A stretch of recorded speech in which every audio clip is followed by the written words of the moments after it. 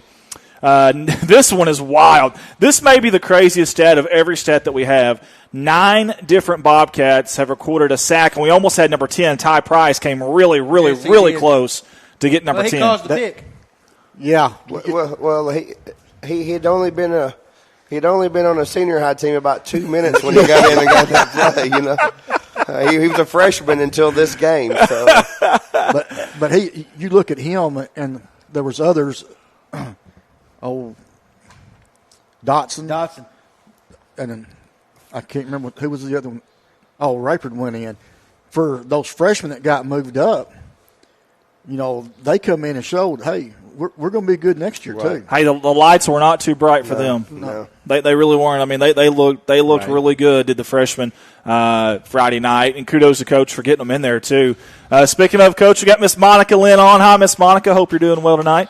Hey, Monica, remind Coach he's got an 8 o'clock interview with us now. Not to be late. No, I'm kidding. How about this one? The defense has scored a touchdown in 5 of 8 games. That's a touchdown. Let me say it again. Our defense has scored a touchdown in 5 of our 8 games. I couldn't hardly hear him. Did he say touchdown? Touchdown! I'm going to go out there and say, because we've saw. I bet there's teams that's played 6 to 8 games that may have not scored that many on offense this year. That's true too. I know 1 or 2 on top of my head. Yeah, that's what I'm saying. They've also forced multiple turnovers, very, very opportunistic in 5 of 8 games. And speaking of the last one, how about this? 8 turnovers last week. That is unbelievable stuff right there. Unbelievable. Love that stat. As our games are starting to kick off, I know the Rector game's already started. Monica says, got it. All right, thank you, Miss Monica. Subiaco and Genoa Central's already started. But we want to get into one more thing here. I promised everybody at Watson Oil that I would get this graphic in. Everyone's confused on these tiebreakers and things of that nature, so let's go ahead and get that out of the way. This is the club division. Now, everyone asks, what's club? That is your 3A, 4A teams, okay? This is your playoff bracket right here. Only 4 teams go. Now, you see a number 1, a number 2, a number 1, number 2. Okay, so the number 1 from the north plays the number 2 from the south. The number 1 from the south plays the number 2 from the north. We have already clinched number 2 north. Mountain View has already clinched number 1 in the north. No matter what happens, if Cedar Ridge beats Mountain View by 300 points tonight, it is irrelevant. According to the tiebreaker rules that we were given, it is irrelevant. So, Mountain View will be playing either Subiaco, Cutter, or Genoa. Now, why are there 3 teams there? Okay, well, Subiaco and Genoa are playing right now. If Subiaco wins that game, if they win this game, Subiaco will they will absolutely clinch the number 1 seed, and we, Corning, will be playing Subiaco. So, again, Subiaco playing Genoa right now, and we're about to take you out there to it for just a second, but they will be number 1 seed. If Genoa Central wins that game, Genoa will be the 1 seed, and that's who we will play. Cutter is only in the picture for the 2 seed if they can win tonight, and Subiaco. If Subiaco wins. So the game we're going to go to, and we've met up about, that's going to be an important game. Yeah, absolutely. We've got an extremely Extremely, extremely important game tonight in the South Division, by the way. The South Division of the 3A, 4A. So we're going to take you out there real quick. This is our buddy Aaron Weatherford and the fine folks over there at Arkansas 8-Man YouTube. We're going to take you out there real quick. You see it's still 0-0. Again, these games are very, very early on. That's Subiaco with the football. That guy there, number 5, Brady Koch. Let me tell you a little bit while you watch him on the screen. Little counter there to the right. Good job by Genoa there. Listen to this. Brady Koch. He's got 115 rushes coming into this game. Over 1,000 yards rushing. Wow. 16 touchdowns on the ground. That's just the ground. Okay? He's caught 18 passes for 360 yards and 2 touchdowns. But wait, there's more. It's like those info commercials. But wait, there's more. 3 of 10 passing for 39 yards and a touchdown. And as good as he is on offense, he may be better on defense. I think so. 96 tackles on the season, 9 tackles for loss, 3 sacks, and an interception, number 5 in white. That's all. Playing line, he plays middle linebacker, 160 pounds. The blockers can't get to him. He reads the play so well on film that we've saw, and we've kept talking about him. I mean, now they brought the sophomore quarterback in on there. And that sophomore is Monroe for Subiaco Academy. Hey, there's another guy, though, for Subiaco. Okay, they are a 2-headed monster, is this team in white. That young man, number 2, is also a senior, Anthony Gehrig. I know we've got some stats there, Jeremy, on Gehrig, if you don't mind getting for us. Gehrig is, like you said, 2, and if they run what they just ran, they're going to be a 3-headed monster because their sophomore quarterback can sling. Monroe can, yes, he can. But Gehrig is another one who stands out when you watch film on him. 79 rushes, 858 yards. Between the two, they've got over 1,900 yards. That's awesome. 16 touchdowns. He too can catch the ball out of the backfield. 18 receptions, 281 yards and 5 touchdowns. 2 for 3 completions. Same way, defense. I mean, these kids, if you watch them play, they stand out so much on the field. Something, by the way, we saw history tonight, or we didn't, the fine folks at Arkansas 8-Man did. Genoa Central was the first team to stop that formation. There have been 26 drives since Game 4 of the year that Subiaco went to the heavy set in a Wildcat, giving it to Brady Koch. 25 of the 26 they had scored. The other one, halftime buzzer got them. It wasn't because the defense stopped them. Genoa Central just stopped them. That's the first team to do it this year. Before we cut to the game, Subiaco kicks off. And actually, there was a fumble on the kickoff, and that gave Subiaco the ball. So we haven't got to watch Genoa Central on film, so we don't know what we've heard about them. But this could be a knockdown dragout right here, guys. Yeah, that looks like Ethan Jordan. Yeah, there you go. He's talking about these guys playing defense for Subiaco.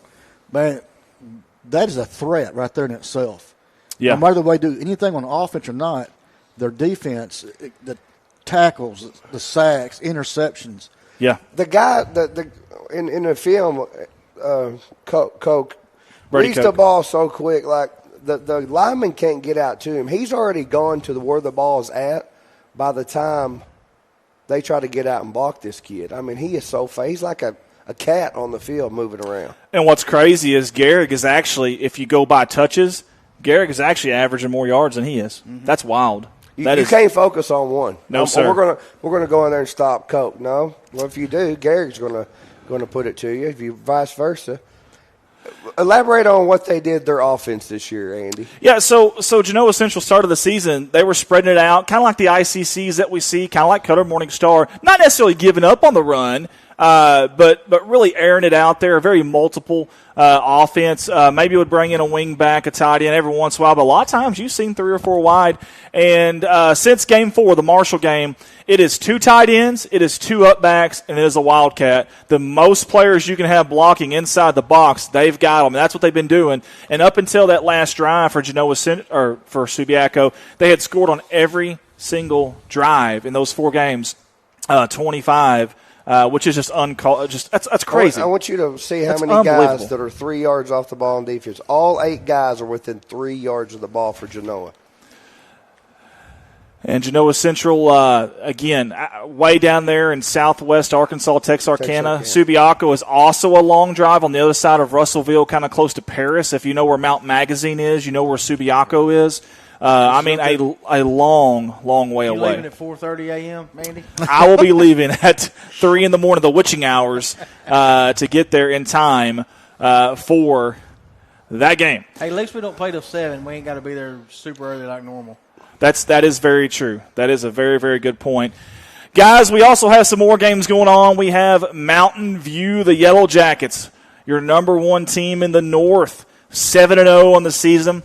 They are playing on the road tonight at Cedar Ridge.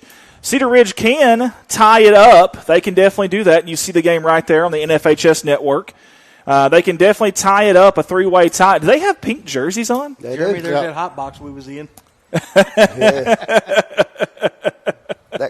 Has the game? Has it just started? Well, they probably just have a huddle cam without a quarter down distance time or even score, honestly. So you're checking out Cedar Ridge with the football. Now, listen, they've got some guys that can ball. Cedar Ridge does. Aiden Jones is one of them. 300 yards of offense last week. Just last week, 300 yards of offense. You see a pass to the flats there. He had 4 touchdowns in that game, by the way. I did Aiden Jones. Jace McNeil, he's their running back. 100 yards of offense last game. And then Jonas Elms had 75 receiving yards, 3 touchdowns. That was in a game against Marshall for Cedar Ridge. And, Rich, I don't know if you can sound how good your eyes are, but I'm pretty sure that's pink jerseys. It's for the cancer. Yeah, breast cancer awareness. That's pretty awesome. I don't think I've ever seen somebody actually have jerseys, Full though. pink. No, I haven't either. That's different. I like that. That is phenomenal. I love that. Look at that defensive front there from Mountain View. They don't have to stack the box. They trust their guys, but maybe they ought to, because that was a really good run right there. I'm gonna this one, just to keep up there. They're 2 for 2 right now, Genoa, on stopping that offense. How about that? Genoa Central and Subiaco down there in Texarkana, Arkansas, and Southwest. Love that. Love the pink jerseys there. I think I see my buddy Kevin. Yeah, I think Kevin Johnson's in that middle booth there for Mountain View Radio. Give a shout-out to that young man. One of the best radio play-by-play guys in the state for Mountain View. They're going 4 wide here is Cedar Ridge. They got something there, guys. Well, that close quick. Not when Rush Sullivan's your linebacker, they don't. Sullivan, number 33 in white, is a menace to society. If I had a yard to gain, I would run anywhere on planet Earth other than at Rush Sullivan. Yes. That, and you might want to stay away from Moose Tinkle. Yeah. That was the first down of that game. Moose Tinkle. Well, also, you don't run any if you're playing against Corning and Hoss is on the field, he'll tackle you. It don't matter who's on the field. Hoss Hey, speaking of Rush Sullivan and Moose Tinkle, listen to these stats from last week. Rush Sullivan, number 33 in white on your screen. I think, was that him in coverage there? It might have been. It was. No, it was 16. No, okay. 16. Anyways, Rush Sullivan had 17 tackles last week, but Moose Tinkle, 15. 15. Golly. Hey, we had no answer for him. No, we did not. He looked like Dominique Soup lining up over there going after us. I mean, he was just throwing And, hey, I'll say this. Everyone's like, well, it could have been different. He didn't have a starting quarterback. Didn't have a back. At the end of the day, we don't make excuses. Nope. Their best 8 on the field. Their best 8 that night beat our best 8 that night, and that's it. So kudos to them. And they are, hey, was it 17 or was it 18? 17 straight wins. I want to play them again. I'd love a rematch. We got to get there first. They're trying to come. They've been in. This is their second year in 8-man. Yes. So they're trying to leave 8-man because they're going back to 11 with the undefeated mark. Yeah. Wouldn't that be something?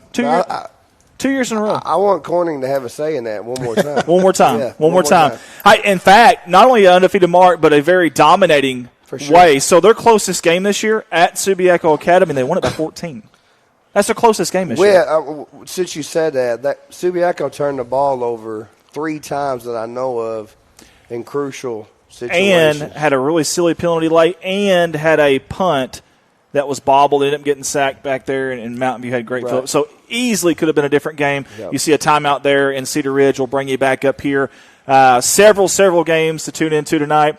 I'm going to try to get us out to another game that is actually in our conference, if I can here. We're going to go to Marshall if we can.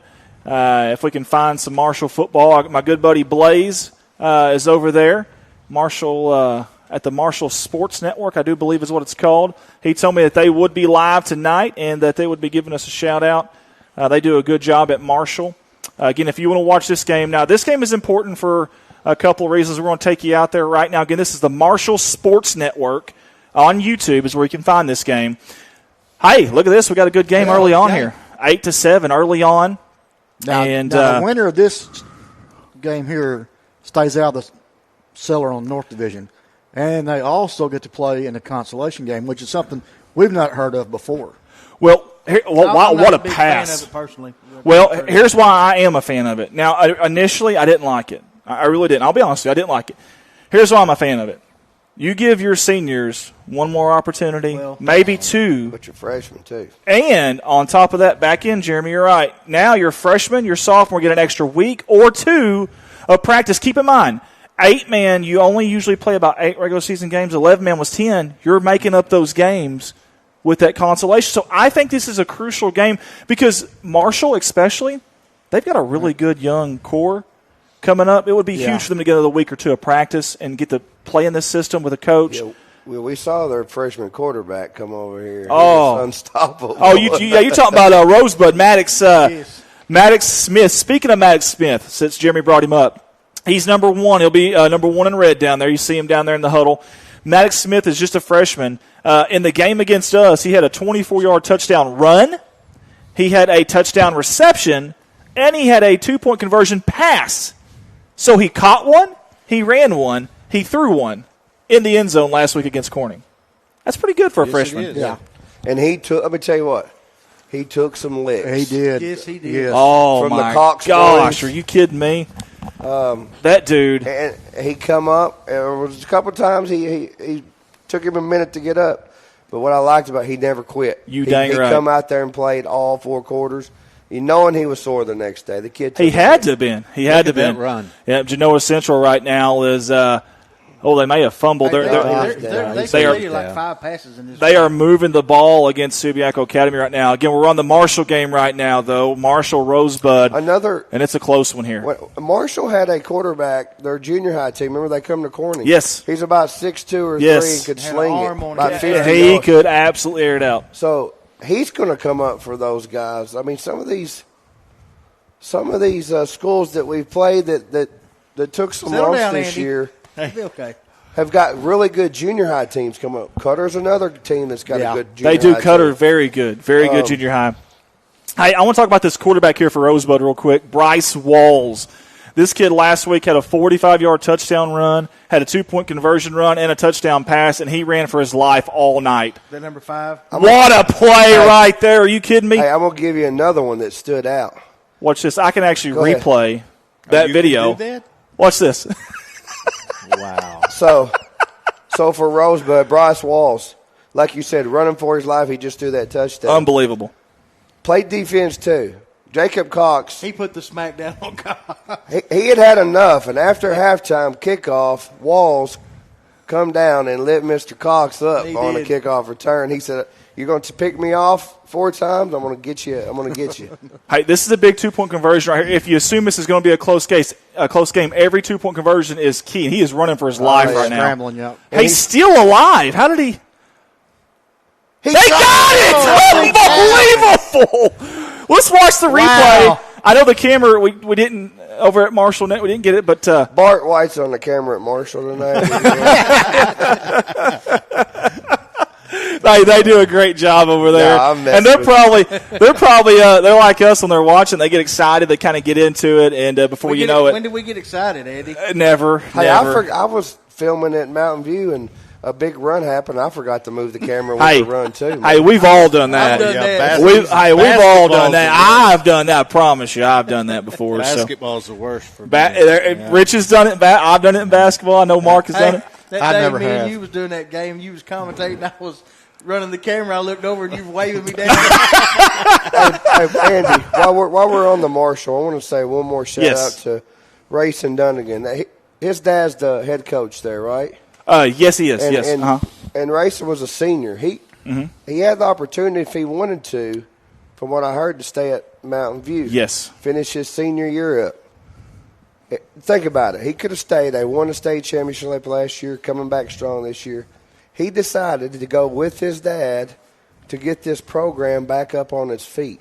To me, I mean, that gives me chills talking about it. What the respect that you got from these 5 guys sitting right here. But that story, I talked about it when we played them, but that just sticks out to me. Huge respect. Huge respect. Right.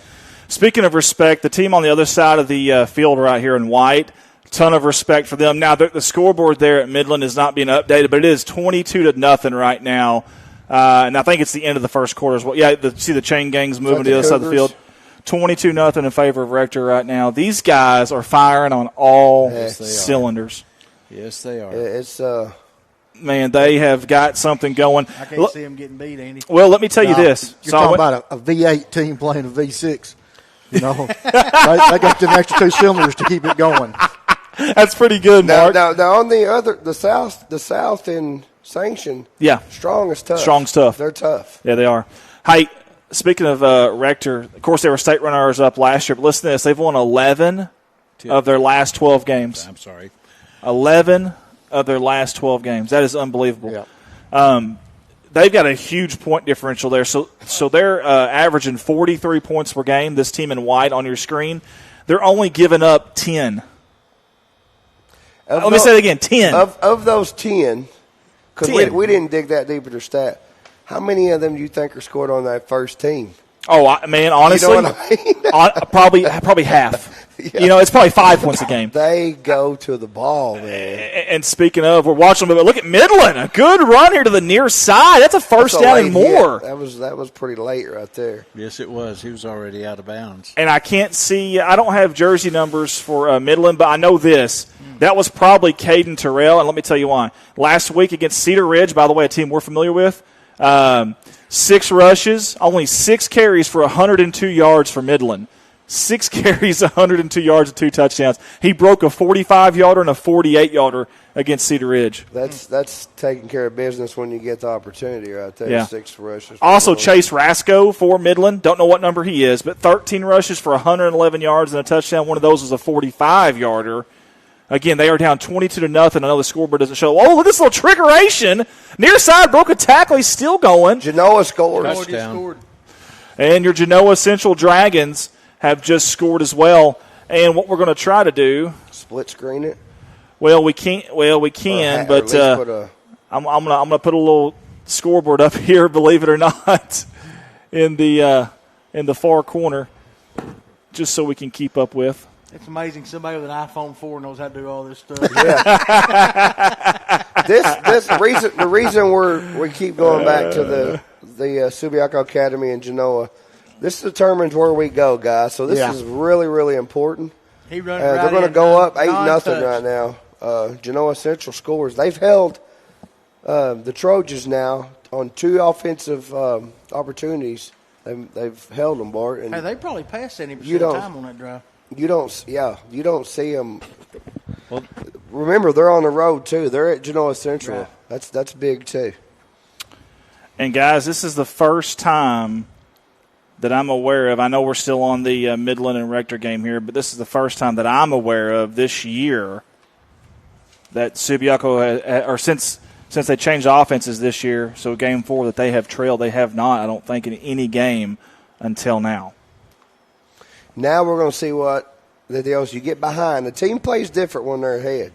And we've talked about that every week. If we score first, how much better we are. Were we 20-2 now? Then if you get behind, there's something about when you get behind, Mark. You play a little tighter. When you're tighter, those muscles don't move like they should, and we'll see how they play being down 8-0 here in the first quarter. You try real hard to make that killer play, and you overcompensate a lot of times. That's right. It's a big advantage for us to score first over the last 5 years. It's almost crazy to think how different of a team we are just by scoring. Oh, there it is. Oh, okay. Sorry. They wondering what we're talking about. Yeah, because they're looking. I'm trying to fix the scoreboard here if I can. There was an onside kick by Genoa, and they should have recovered it. They should have. But Subiaco recovered it, and they're going to take the ball now, first quarter. And Midland, man, did a heck of a job there getting a few first downs, getting some things going. And it looks like they are down under the 30. So we'll take you out there real quick while I try to fix this scoreboard. Did you say we had a score on Rector Midland? 22-0. 22. Yep. 22-0. Did the Trojans here throw a lot? Well, they're back to what they ran the first 4 games. They got is it Monroe at quarterback? Yes, sophomore Monroe. He's a sophomore. He can run it, but he can sling it. Which when they do that, it puts Coke back at running back, and now you got three-headed monster on the field. So, well, the Dragons really shut them down the first. Really don't know how to. You don't know whether to load the box with 8 if they run it, or with Monroe he can do both. He can throw it, and they spread it out. They spread it out. Yeah, they went from that power formation that they've ran for the last 4 weeks. Now they've got 4 wideouts, and they're throwing the ball. They're moving the ball better already. Yep, that's their first down. You watch the way they pass. I mean, there's no hesitation. Well, what as do you soon as he think? hits his hand, he knows where he's going. Well, Genoa has the last 4 weeks have seen nothing but ground and pound. So how do you think they've went into prep for this game? They prepped for that ground and pound. Now they're pulling out the old playbook from the first 4 games and slinging it now. You guys are about to see something in the holy cow, wide open. Coke's going to take it for 7. Yeah, wide. Yep. And this is Brady Coke right here. Nobody was guarding him. That quick. And just like that, folks, it's going to be 8-6. We'll stay here for just a second to see the 2-point conversion. Again, to watch this game in its entirety, our good buddy Aaron Weatherford at Arkansas 8-Man Football YouTube channel. Y'all can go over and see that, the game in its entirety. Again, we're going to be switching in and out of games out of respect to the streaming companies that are doing these games, that are working hard out there to get these games for you live. That's Monroe, the quarterback keep. And just like that, this ball game is tied up at 8. So we'll keep the scoreboard, our generic scoreboard, up there to the top right-hand corner so our Corning folks could always know what's going on there. We don't mind doing that at all. By the way, real quick, I know we've been back and forth on a few games here, but just real quick, take you back out to Rosebud. It's 16-10. Offenses are showing off. It's defense optional right now. That's Maddox at quarterback. Is that a one-hand catch? Are you kidding me? Yes. Holy hay I thought bells. he overthrew him. I did too. Watch the replay here, folks. Are you kidding me? This is on the Marshall Sports Network. What a catch. That was number 4. Was that the quarterback? I believe that was number 4. Braden Reed, the senior. Okay. Dude, we know what he did to us. And that quarterback threw the ball while he was on 1 foot. Unbelievable. That's a freshman. Yeah. That's a freshman. Unbelievable. That was Braden Reedy. He caught 8 passes last week against Corning. That kid is dynamite. He really is. Here we go. All right, guys, I'm trying to get you out to the Fountain Lake game if I can. Cutter, we're going to go out to Cutter Morningstar, Fountain Lake. Very crucial game for Cutter Morningstar. The last 2 years, these boys were winless.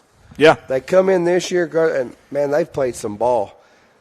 After the season, if you want to still watch some football, go back and watch Cutter Morningstar against Parker's Chapel. Yes. Watch Cutter Morningstar against Genoa. Yes. The last 2 weeks, these could be games of the year, and could they not? No, seriously. It's been unbelievable. Yeah. They have been the cardiac cutter team. It's been unbelievable late in the games. Coach Folks over there, Nick Folks over there at Cutter Morningstar, he's got to have gray hairs, probably on high blood pressure. It's unbelievable. Speaking of them, that is there on your screen. They are in the white is Cutter Morningstar. Remember, 34-12. Remember, guys, they have to win this game if they want a shot at getting into the playoffs. Right. They have to win this game. Well, Subiaco has to win, and then they have to win for sure for them to get in. Yeah. So here's what we've got. So right now, because the tiebreaker and the points. That is correct, because they would be the bottom one. If it's a three-way tie, they're going to be hurting because of points. So they need them to win and Subiaco to win to get that second place in the standings. And right now it looks like they're doing pretty good over Fountain Lake, 36-12. You can find this on. Yeah, go ahead. Go ahead, Bart. You can find this on Fountain Lake School District YouTube channel if you want to watch this one in its entirety. And by the way, guys, I want to give a little love to Fountain Lake. they're without their starting quarterback, and in my understanding, I could be wrong, they're without their backup quarterback. They've been that way almost every game this year. That is disheartening. They won their conference. They played Mount State Union championship. State Championship. Yes. They got a beautiful facility out there.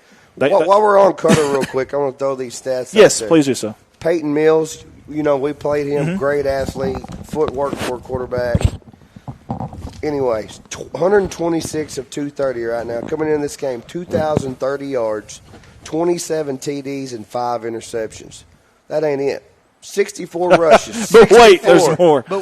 64 rushes for 465 yards and 5 touchdowns. If you play Cutter Morningstar and there's 2 seconds left on the clock, you better play because they're going to put some points I'll up. guarantee you. They've been putting up 60 the last 2 weeks. What was that? It's I guarantee you. I'm telling you, it's if you've been watching, you would know because it is unbelievable. He is good.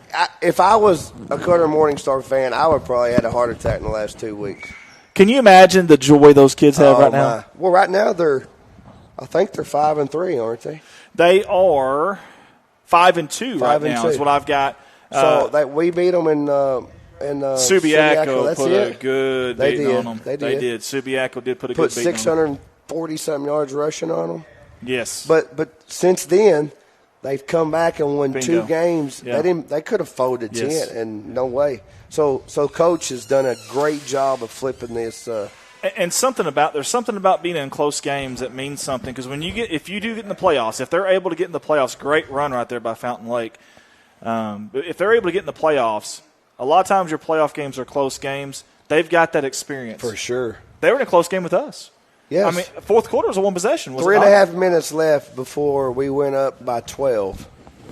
At halftime it was 2. They come out firing on every cylinder after half, and Peyton started carving us going down the field. Yeah, I mean, unbelievable stuff there. And that kid's a junior, too. He's coming back. Yeah. Hey, let's give a little bit of love to Fountain Lake here. They've scored 20-plus points in 2 of their last 3 games. That may not sound like a big deal, but when you're without your 2 starting quarterbacks, that's a huge deal. 33 is a senior for them, Abram Davis, I should say. 119 rushes for 550 yards, 4 touchdowns. Number 2, also a senior, Braden Buss, 13 catches, 173 yards, and 2 defensive interceptions, by the way. And number 4, also a senior, Caden George, 190 passing yards, 2 touchdowns, 77 rushing yards, 2 touchdowns. Those are 3 seniors, 33, 2, and 4, that could be playing not only their last home game of their career, but could be playing their last football game of their career right here on this screen as you're looking right now. Yeah, because they have to win to play in the consolation playoff. To have a shot, right, yes. Right. Yes, they do. They have got to win. But it just shows you what injuries can do to you. Oh, it can derail a season. Because coming into preseason, I went back and looked at this. Preseason rankings, they're ranked number 2 in 8-man. Wow. That's preseason impressive. ranking ranked number 2 behind Mountain View. All right, guys, you still see the score at the top of our screen up there? No, wait, that way. Yeah, that way. Way up there. See it? Genoa. And above Mark. Mark, can you point up? Right here.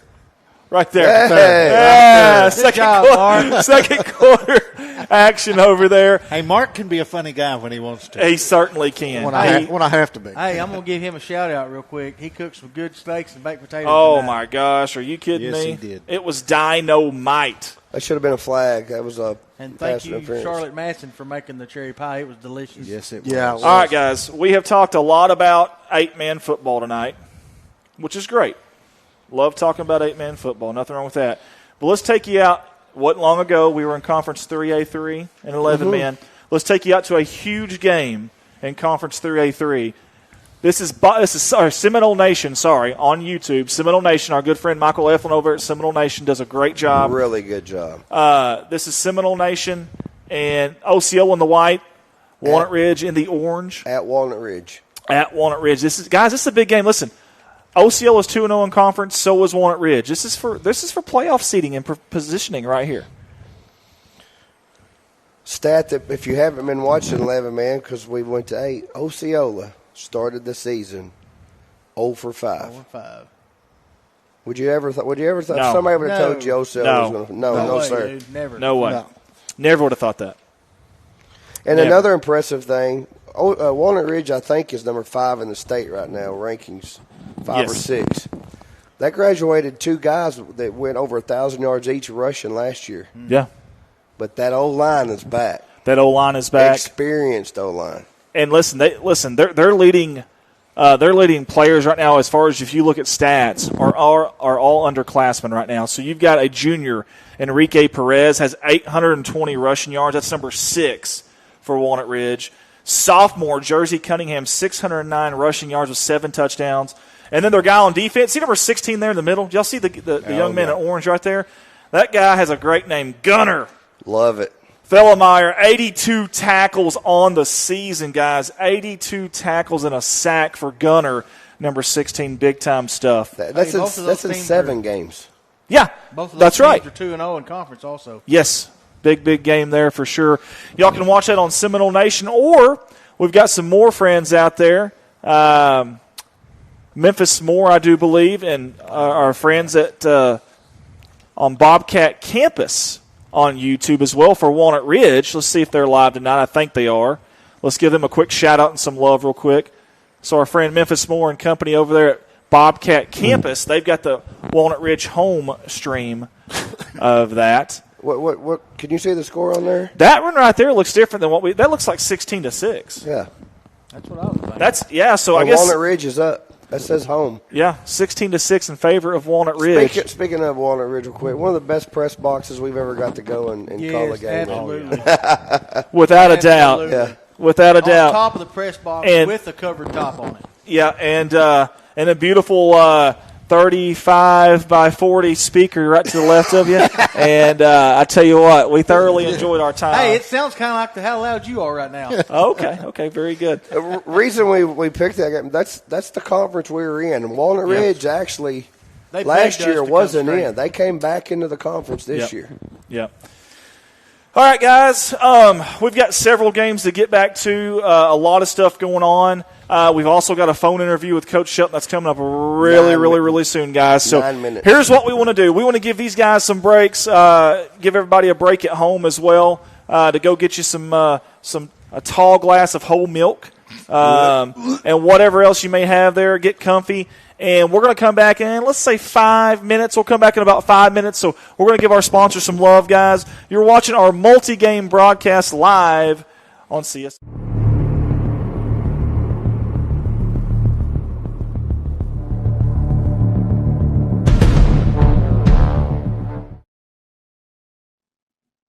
First up on our CSR sponsor video slideshow is Miss Kimberly Scroggins and Scroggins Associates in Corning, Arkansas.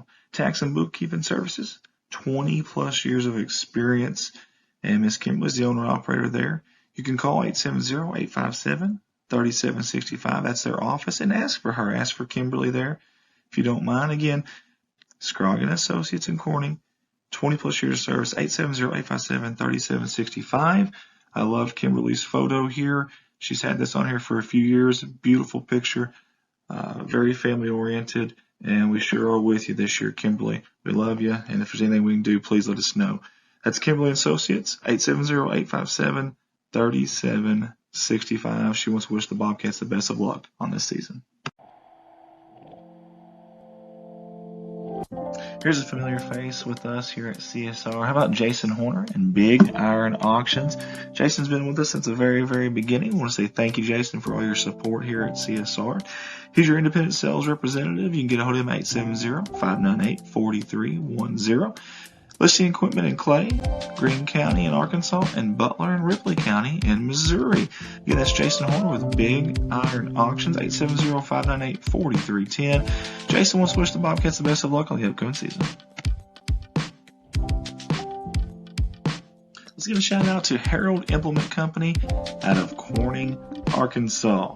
Harold Implement is a proud supporter of the Corning Bobcats, family owned and operated in Corning since 1946. We are your one-stop shop for all things Polaris, Bad Boy, Ace Hardware, Yamaha Off-Road, and hunting supplies. Again, give them a call, 870-857-3931. They want to wish the Bobcats the best of luck on the season. Harold Implement Company. Midwest Auto Parts has been a family-owned business in the heart of Corning since 1946. when it was established at 301 West 1st Street by Thomas and Bernice George. Midwest has and continues to serve the citizens of Corning and surrounding communities with the dependable parts and service. From auto parts and paint, hydraulic hoses, heavy-duty truck, farm tractor, and power unit parts, Midwest probably has what you need. From 5 generations of former and current Bobcats, Midwest Auto Parts says, go Bobcats. Get a hold of them, 870-857-3084. Let's give a big thank you to Kate Pharmacy out of Corning, Arkansas, multiple-time sponsor here with the Corning Sports Report. Located right here off of 500 North Missouri Avenue in Corning, their pharmacy provides a number of services, including free delivery inside the city limits, very short wait times, compliance packaging options, a convenient drive-through, 24 hours, prescription services, vaccinations, diabetic shoes, and many, many more. Get hold of them at 870-857-6766. They'll wish the Bobcats the best of luck on the upcoming season. Kate Pharmacy.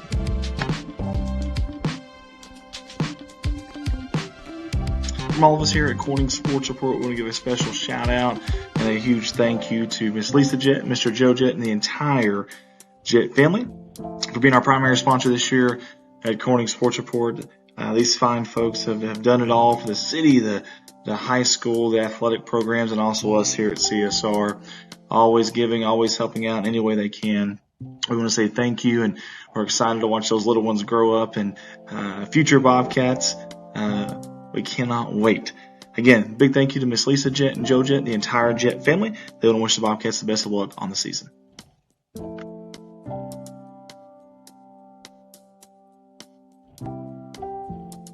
Hands-on Learning Therapy Services out of Corning, Arkansas. We are here for your child. Hands-on services provide speech, physical, occupational, and developmental therapy to children birth through 21 years of age. Our dedicated staff of therapists ensure each child receives the individual attention and quality of therapy he or she deserves. We provide services in the clinics, the daycares, and home settings. You can get a hold of Hands-on Learning Therapy Services at 870-520-8761. They want to wish the Bobcats the best of luck on the upcoming season. Let's give it up for our new sponsor this year, Southern Breeze Heating and Cooling LLC. You see Mr. Wes Dollar and Danny Reed there on your screen. We appreciate those two guys, the owners there. Commercial, residential, whatever it may be, these are your guys. No matter how hot it gets, how cold it gets, you've got an option here. Call Wes at 870-450-3900 or Danny, 870-323-2057. They want to wish the Bobcats the best of luck on the upcoming season. I want to give a big thank you to Mr. Kirk Scobie and Shelter Insurance. And we're back here live at Puddle Duck. That's Lodging. right. This is a beautiful place, It by is, the way. very folks. nice. I promise if you get a chance to come out here, you got to see this place. Yeah, they got a bowling alley in one of the bathrooms. Just about. I mean, really do. It's crazy. Hey, guys, we got a special guest coming up with us here. None other than the head football coach at Corning High, Mr. Farrell Shelton. Oh, no, I got to start announcing him as Hall of Fame. Hall of Fame. Farrell Shelton with us. No. Coach, how are you doing tonight, sir? Doing well.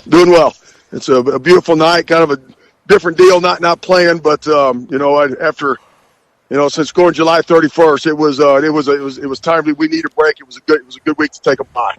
What a great week to take a bye, man. Yeah, absolutely. Hey, let me ask you something too, Coach. I mean, is that kind of your feeling on that? Are you happy that y'all had the bye at the end of the season, or would you rather had it in the middle of the season?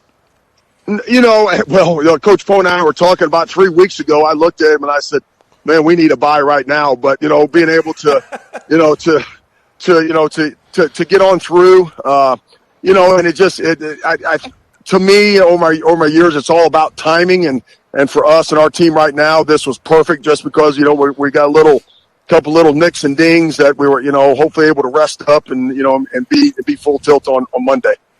Amen to that. Hey, just a heads up for you. You probably already know, but Genoa Central right now up 16-8 in the second quarter over Subiaco right now. So just a little score update there for you. How are they doing it? Well, so it's been interesting. So you would have thought, well, there goes Subiaco with another bad snap. Yeah. It's almost like the lights are too big for Subiaco right now early on. But Subiaco came out in their kind of husky formation there. But we have seen Monroe, the quarterback. They have actually spread it out and done a lot of stuff there. And then Genoa's came out throwing the ball. They've been airing it out a little. Good. Yeah, Subiaco powered for two possessions. They got stopped both possessions. Yeah. They've been throwing ever since. Yeah. All right. Well, good. I don't want them to have an identity next Friday night. That's great. Well, Coach, obviously Genoa has done their homework tonight. They've came out prepared. Speaking of prepared, I don't know of another coach that I've ever been around that's more prepared than you, my man. And speaking of, we've got some statistics to back it. So this year, we talked about this earlier, but our halftime scores. So just halftime scores for us, Corning, and our opponents this year in just 8 games. It's Corning 210 and the opponent 70. Man, that is having your kids ready off the bus, out of the locker room, out of the field house. That is impressive stuff. I know you take that week leading up to it pretty serious. How much film do you watch each week? Well, first of all, it's a collaborative deal. It's all the coaches. I mean, we're pouring over stuff. Everyone's got their own. I told them every coach has their own specialty. Whether it be a first down, third down, formations, whatever it is. So I can't do it all, but I know all of us coaches. We probably pour in. Probably over the weekend. I think every coach is somewhere between 15 to 20 hours. And it's just not just of our opponent. It's looking at our game film from Friday night, making sure we can get corrections made. And then presenting it into a way that our kids can be successful. Then of course with the things we do, and we practice. When we start Monday, we have what we call our install, and we have all that ready. And then we have our first 6 plays scripted pretty well on Monday. We practice those first 6 all week, and the kids probably could, we probably could just call by numbers 1, 2, 3, 4, 5, 6, because they have a good idea then. And if I watched your guys' broadcast last week, you guys got onto it, how we in those first few series we'll jump in and out of formations. Yeah. We're going to do the same thing. Yeah. I call it, and the way I used to call it was a curveball. Our fastball, we're going to do what we do, run power, run, whatever it is. The curveball is we're going to run power or whatever. We're going to get out of a different formation. And every coach then, what we're looking is where, can we get a leverage somewhere? What's the way that they're aligning to it? And then you'll see us then as the game progresses, we'll start cutting down the number of formations. Maybe adding concepts, but we're especially we get to the second half, we're looking at formations that would create a leverage and create numbers for us in that first half. Man, that's good stuff, Coach. I've noticed a lot of pre-snap window dressing this year that maybe I haven't seen in Corning's history before, and that's some of the stuff that you allude to. I think it's really interesting that you had mentioned something about communication. I have yet to see a play this year where our guys look like we've got too many plays in the playbook. They don't understand it, or the communication. Whatever lingo you're using, Coach, is really working. I've seen very few of the kids not knowing where they're supposed to be. I mean, you guys as a coaching staff this year, it's been phenomenal. Just even the little things. I just got to give kudos to you guys. Well, a lot of it is when we get done with the practice on Wednesday. The one thing we'll talk about is what needs to be cut. And if the kids don't understand it, that is 100% our fault. It's not the kids' fault. So we just say, hey, just cut it. Let's don't be adding. If we add, we've got to add for the kids. And then sometimes, we think the concept is there, but it just maybe our kids can't do it. We don't understand it. It's not what we're seeing. So in fact, we'll cut it down on Wednesday night. And there's been times Coach Poe and I have talked after Thursday morning. We look at something on Thursday morning. We're like, no, we got to cut that too. So we want to make sure that, we go in on Friday nights with the confidence and with the group that's most important to us are, is our, kids out there doing it, so when they call a play that, they have confidence in it, and so, and that goes the whole week, but that also goes with how many hours of film that the kids watch. I tell them, especially, as we got into the year and you're getting this time of the year, film is your best friend.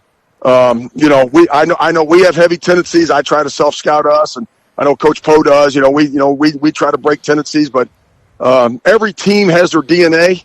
No matter if it's offense, defense, and they're not going to vary from it a lot, especially in the playoffs. So, if you get into films, you're going to know them, and then it's simply now you have to make the plays. Coach, I'm going to start giving you a nickname, the Fenton Firecracker.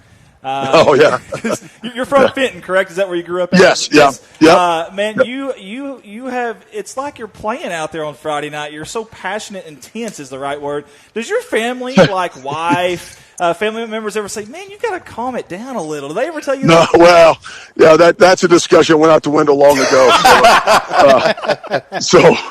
Yeah, I don't know. I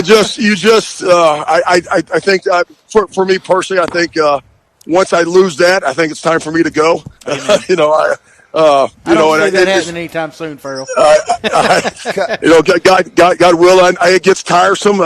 If you ever see me get after it and go to my knees, that means I got dizzy. I've lost oxygen out there. So, we'll have to keep that in mind.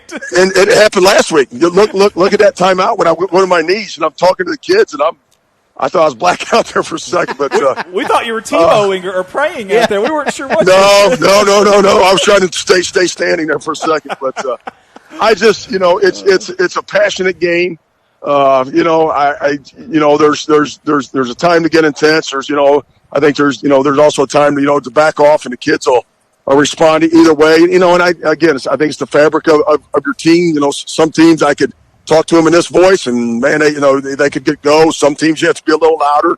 And to me, the thing I preach to this team, like the game last week, and what I wanted to focus on is we're not result. Now we're in the playoffs, we're result driven, but it's the process. And we like last week, we had the game won at halftime, but I wasn't happy with the process of how we got there. Because if I told them, I said, if we're not, I said, we got to be better at 9:30 than we were at 7:00. And if we're not, then next week against Subiaco, we're going to be turning our helmets in. The game's won. If you're worried about winning against Rosebud, that's over. Okay. And that's, and to me, that's, if you just want to win, but I hope their aspirations are that, that we can go out there and we follow the process. And like I've told them, if a team beats us, they beat us because we're better than us. Let's not be on the other side of the score simply because we lost it because of our mistakes or our preparation or something like that. Amen. Coach, this is Jeremy. We're talking about your intensity. Good teams take on the identity of their coach. I'm going to tell you this. Listen, to me, everybody all year has talked about this offense that we're doing. This defense, week in and week out, the intensity they're playing with. Great job. I mean, just first of all, for the whole season, I want to tell you congratulations. I haven't got a chance to talk to you. But the way this defense is going to the ball, and like I say, they've taken your identity and just ran with it now. He says that, Coach. I'm kind of curious now. I want to ask you something. I don't know why we've never asked you this, but do you look at yourself as more of an offensive-minded coach or more of a defensive guy? I was brought up. I played defense in college, and then when as I was coming up. When you're a freshman or sophomore coach, you're everything. You're the freshman long snapper coach, and, you're everything. So, but I guess back in the early '90s, I took over his D-backs, and then the coach I loved under, that I learned under, that I absolutely love, and like another dad to me, is Art Mueller, and I get pretty emotional when I talk to him because he was the one who gave me my first break. He made me D coordinator. Now I want to tell you something. You think I was intense? This cat was at a different level. And the thing he taught me was to coach details. He said there was never, and I tell Coach Poe, I was talking to Coach Simmons of Piggott, and I'll never forget when I was young and I'd have to go scout on Friday nights. You had to go watch the game. You didn't get to watch huddle. And you had to break down 120 plays and we'd get back at 11 o'clock. The scouting report was due at 6 the next morning. We had a staff meeting at 6 next morning. But anyway, all of a sudden Art would call me, he'd say, hey, on play 38, you drew a scoop block, but on play 47, you drew a down block. Which one is it? And I'm like, you know, and you're looking at him like, I don't know. You know, and in your mind, you're going, you know, I said to myself, I'd go, what does it matter? But what it mattered was, it was the details. It was the details. And that block didn't matter. But what he was teaching me was, you don't overlook any detail. Yeah. And so when I got ready after Art resigned and I got ready to be a head coach, that was something that stuck with me. I didn't know if I would know the X and O's, but I knew that we were going to coach details to the nth degree. So so that's the way I've always coached defense. You know, it's, you know, it's very detail oriented. And these guys this year, man, you know, especially our front four, you got some studs on the front. Our front four can flat go, and you know, and I mean, you know, and I don't know if we'll play Cutter again, but the coach from Cutter was very, you know, the thing he said to me after the game, he goes, Coach, where'd you come up with that defense at? And I said, he goes, no one's ever rushed 4 against us like that before. And I said, well, if you have 3 blockers and I have 4 studs, I'm going to send my 3. So my Missouri you know, that says. Yeah. So anyway, that our defense has played well. You know, a lot of them, you know, there's guys behind them. But man, you know, they just want to go. You know, they were an experienced group. I think, you know, they're a very experienced group coming back this year, but man, you know, they get after it. It's been anywhere from our seniors all the way down to our sophomores. They've played very well. Coach, we were very impressed with Baylor Leonard this past week. Yeah. Man. Yeah. Hey, that dude has nothing but gasoline in his veins. Man, I love that kid. That kid is an all go. And the only thing you hear at him is yes, sir. That's yes, awesome. sir. That's awesome. Yes, sir. He's you know, the other sophomore, Caden Stanley, you know, had to come in. And man, just, you know, he's been you know, those, you know, having 2 sophomores like that get that much experience, and you know, getting ready to, you know, both of them are going to start in this playoff game, and so it's, you know, it's exciting for them. Coach, you're running with the defense and some of the injuries you've had, and these sophomores have stepped up. And our defense right now, and I don't want to jinx us, knock on wood, but we've got 11 or 12 guys right there like animals ready to come on the field at any time and go play defense, and that's impressive. Well, you know, it's a pretty simplified scheme. You know, and again, you know, even if you're coach 11, when you have a D line as good as ours, it makes things simple. You know, I sit there and just simply, you know, it's just kind of last one who has the marker. You know, if their front can block our front, well then have at it. But I always figure that one of our guys is going to beat one of your guys, and we're going to have someone in the backfield. Amen. And if we don't, then you know, we're going to tip our hat to you, and we're coming the next play too. So now Coach, we was talking a while ago about the intensity up in the press box. We can see y'all on the field, and we get into that. When y'all get hyped up, we get hyped up. But I'm going to tell you, when Coach Poe busts through the door to give you high fives, that makes the game even more intense. He's up there busting doors down and give us high fives. That's pretty cool. Well, good. Hey, Coach, I'm curious to know your side on this, or maybe you don't have an opinion. I don't know, but we've been blessed. Our streaming company, we're streaming up in Missouri full time, and I've seen some things and how they do their high school sports up there, and their senior high is actually compiled, as you know, you've been there for many years, 9th through 12th grade. Do you think, you've been in Arkansas now, do you think that's beneficial for the state of Arkansas if they were to go from 9th to 12th grade instead of 10th to 12th for senior high? Yes. You know, I because if you play the 7th and 8th degree, you know, like a junior high, and then you play your 9 through 12, it's, you know, now we're a small school, but you know, in a bigger school, or if like last year, or remember our first year there, we had some sophomores that couldn't play. You know, they just couldn't get on the field, so the sophomore year kind of becomes a wasted year. You know, where in Missouri you could play a freshman JV game, a JV schedule. You know, where you could, and maybe you don't play a full schedule, maybe you just play 3 or 4 games, but you keep those kids interested in it. You know, and football is a numbers game. You know, but you know, I'm pretty sure Arkansas is happy with their with the way their system is. But that would be the one thing that I would see changing. You know, having freshmen be able to, you know, or freshmen. I mean, you can pull freshmen up now, but having them where they can, they can stay varsity. They could also play JV. You could still count the quarters in a week. That wouldn't matter. The division is just there between the 8th and 9th grade. Yeah. Well, I think that's an awesome take on that. Yeah. I've always been kind of curious on that. I know Arkansas, as far as a high school, really isn't necessarily known for great football necessarily across the nation anyways. I thought, well, maybe that's when we could kind of level the playing field a little bit. But also, if we ever have another bye week and we go stream again, I'd love to get Coach Shelton on a headset. Absolutely. With us. We need to look into that. So I don't even know if we're allowed to. Is there any AAA rules against that? I don't know. We need to look into that. No, I'll just go live cast, but. Hey, as long as you don't start throwing clipboards and stuff, Coach. No, we're fine. Yeah, I don't. I hope not. No. Well, Coach Shelton, man, we appreciate you taking the time to join us. Real quick update for you. Genoa Central was driving a huge pass over the middle in between three guys, and the very next pass, Brady Koch, number 5 in white, picks it off all the way down to the 20-yard line, and now it's Subiaco Academy with the football. 1st and 10 there at the 15 of Genoa Central. So just a heads up, still 16-8 Genoa in the second quarter there. So, Coach, before we get off, do you want to say anything? Sure. Any last words you'd like to? Any shout-outs?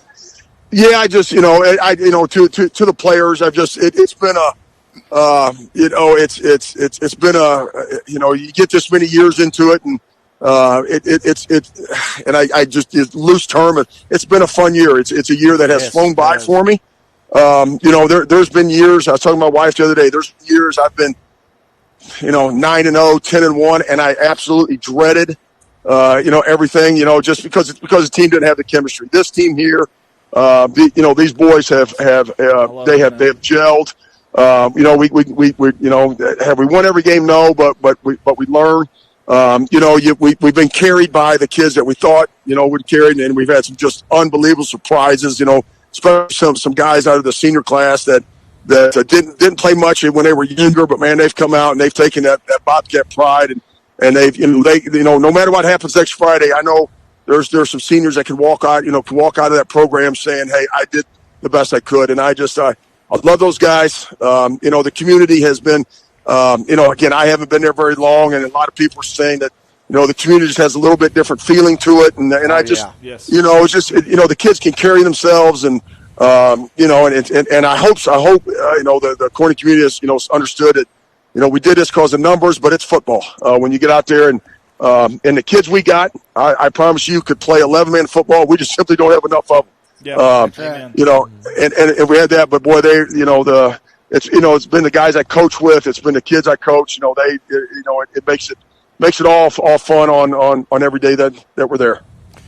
That's Coach Shelton. Coach, we appreciate you, my friend. Have a good night, and we look forward thank you. To next Friday. Yeah, good luck next week. Good luck, Coach. Yes, sir. Okay. All right. Here, I tell you one thing. We appreciate everything you guys do. I tell you that much. I have a lot of coaches, guys that I coach with in St. Louis. They'll have a bye week, and I'll get a text, and they'll say, hey, I'm going to sit down and watch CSR at 7 o'clock tonight. And that's awesome, man. So last week, 3 of them had a bye. And after we won the game, all of a sudden it came across. It said 7 interceptions, 70 points, and a trip to the playoffs. So, so I tell you what, you guys are reaching way up into St. Louis also. Coach, always let us know, and we'll give them a shout out. We love hearing that, man. Yeah, we'll give them a shout out ahead of time next time. So, Coach, we appreciate you, buddy. Listen, have a good night. Good luck next week. Okay, thank you, guys. See you, Coach. That was Coach Farrell Shelton, head coach of the Corning Bobcats, the Fighting Bobcats. That was fun. That was, man. Hey, that was some good stuff from Coach Shelton. That really was. I enjoyed it. Not Aaron, but we're going to go into halftime, guys, with it all knotted up. Yeah. Subiaco Academy 16. To hear Coach talk about the passion and the gel of the players too. Yeah, when you got him on and I knew he had played defense back in college, but Coach is a defensive guy. I mean, you can just tell the way the intensity that he comes out of the locker room with, and these guys have got this intensity, and you can just tell he loves this group and he loves that defense. Well, yes, he does. He talked about how exciting it is, being a defensive player and coach himself. To see these guys come out, that's got to be exciting to see what we, and I'll speak for all of us here, was unsure of it the first of the year. How are we going to do? We're not sure about this group. Well, they come out and prove the whole community, hey, we're here to play some football. Whether it's 8-man or 11-man, we're going to play. They're playing the cards they've had dealt with, and everybody at first was talking about 8-man. These kids want to play football. Why not give them the opportunity to do whatever they can to play? 100%. Hey, guys, we've been clicking in and out of games all night, and we're not going to stop. The party's just now started. We're going to go out to some more Conference 3A, 3 action, 11-men football. This was the conference that we were in just last year. That we were in. And this is Hoxie and Manila. Hoxie just didn't really start off the season like I thought they would. Had a really close game against Paragould. I know Paragould a higher classification, but not necessarily a football school. But, man, we look up, and Hoxie's Hoxie. Hey, 3 in the state right now. Prescott, Boonville, and then Hoxie. Man, Salem may be right there. Hawks say, but still 7-0, 2-0. Hey, let's give Manila a little bit of love. 3-4 on the season and 2-0 in conference. So this was an opportunity for them to possibly, maybe sneak up there. But Coach Sears has got Hoxie. No, you ain't gonna Coach sneak. Sears has got Hoxie firing. And I don't know if y'all can see that scoreboard down there, but that says 34-0. Although they're about to try an extra point here, so you may tack on another.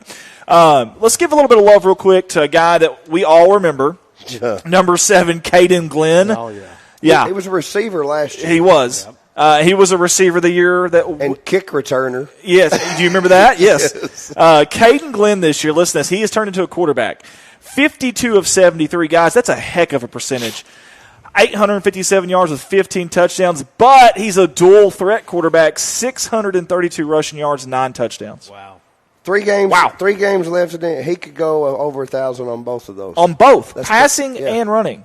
That's crazy. That's incredible. Camden Brooks was another one, number 2 in white. You don't see him on the screen right now, but you will.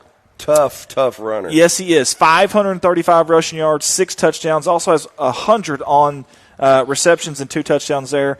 And then they've got another senior. These are all seniors for Hoxie. Number 11, Jake Jones. I remember that name as well. 16 catches, 319 yards, 3 touchdowns. And I tell you what, Manila, 4 years ago, they had a long run there where it was just tough. Kind of like Corning. Right. It was just tough. Man, all of a sudden, Kane White comes around. Dude, they beat Osceola that one year. And he did. Kane White's gone. Now he's in Waldron, I believe. Yeah. They finish second that year? No, second or third in conference that year. I think it was second. And they made the playoffs the last few years. All of a sudden, Manila football is kind of a respectable program all of a sudden. And look at this. Speaking of, kickoff return right here. Take it to the house. That is Jacob Bauer. Jacob slicing, dicing, still going. Look at that. Is that Jacob Cox? Jacob, yeah, looks like him. Did he take it to the house? Awful close. No, Let's I see. think he's done at the 5. My goodness. That's a good run. Let me tell you about that kid, okay? While he's on the spotlight here, he has 15 receptions this year for 377 yards and 4 touchdowns. Coach at Manila, get that man in open space. Yeah. Yeah.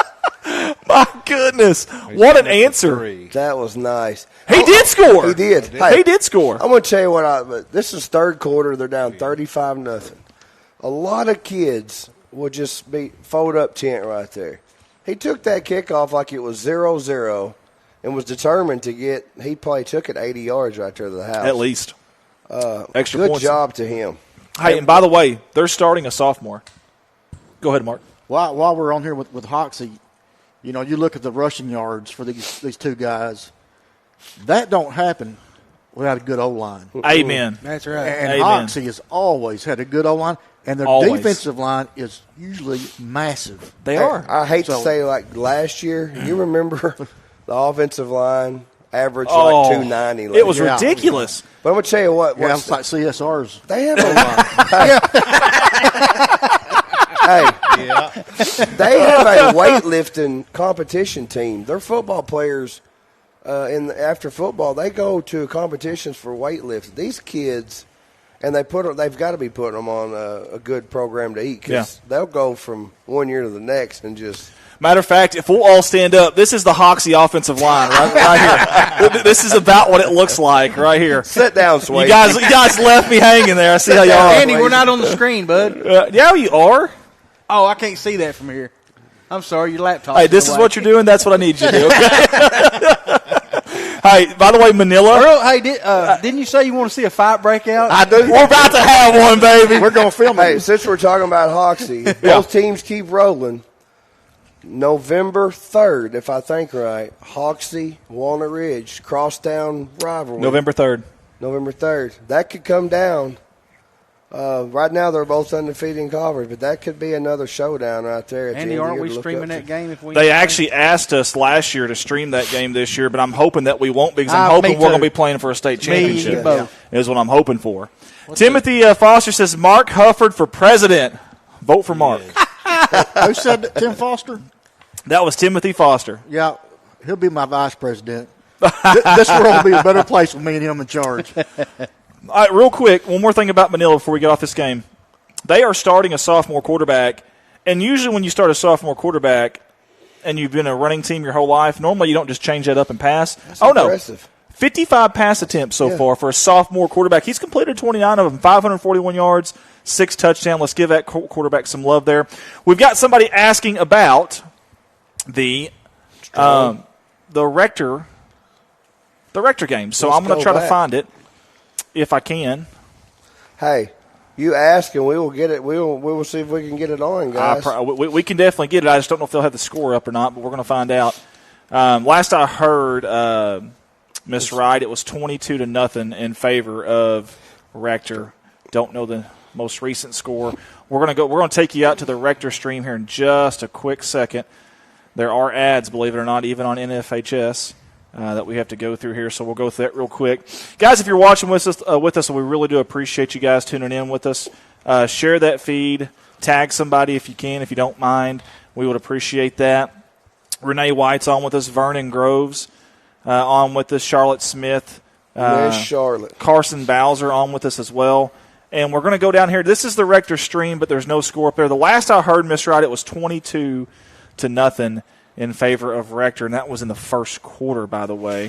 See if I can find out. Very, very impressive stuff there. Still 22-0. Is it still 22-0? Yeah. Okay. Is it at half there? With a minute left.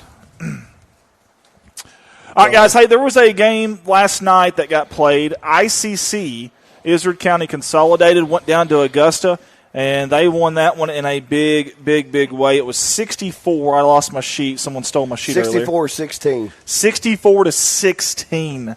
ICC has put up some points this year, folks. That number 13, holy smokes, that kid can absolutely play.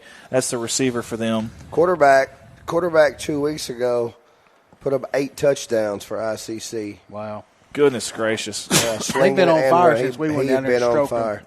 Man, that honestly, that might be our most impressive defensive effort all year.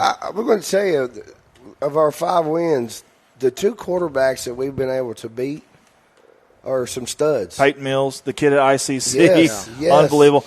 Both of them are putting up outrageous numbers, and he won. He's got a state championship ring as a sophomore. Buchanan's his name. Yes, Buchanan. That's it. Good job. Good job. What was you calling him, Hufford? Buckingham. Buckingham. But he's only a junior. Mills is. I'm going to tell you what. 8-man football has got a lot of talented kids in it. It really does. These smaller schools, I'm telling you, if you want some good football players, there's a place to go. There's a place. You come in here and watch 8-man football. There's a lot of fast studs. kids, too. Now, speaking of fast kids, that's a really good segue to this game right here. There's nothing on your screen there, but East Poinsett County down in Marianna tonight. East Poinsett County came into this game 6-1 overall, 4-0 in their conference. This is the 2-2A. This is a conference game. I'm assuming it's halftime there. If I had to guess, there is no score on that. Do you know who beat them, Andy?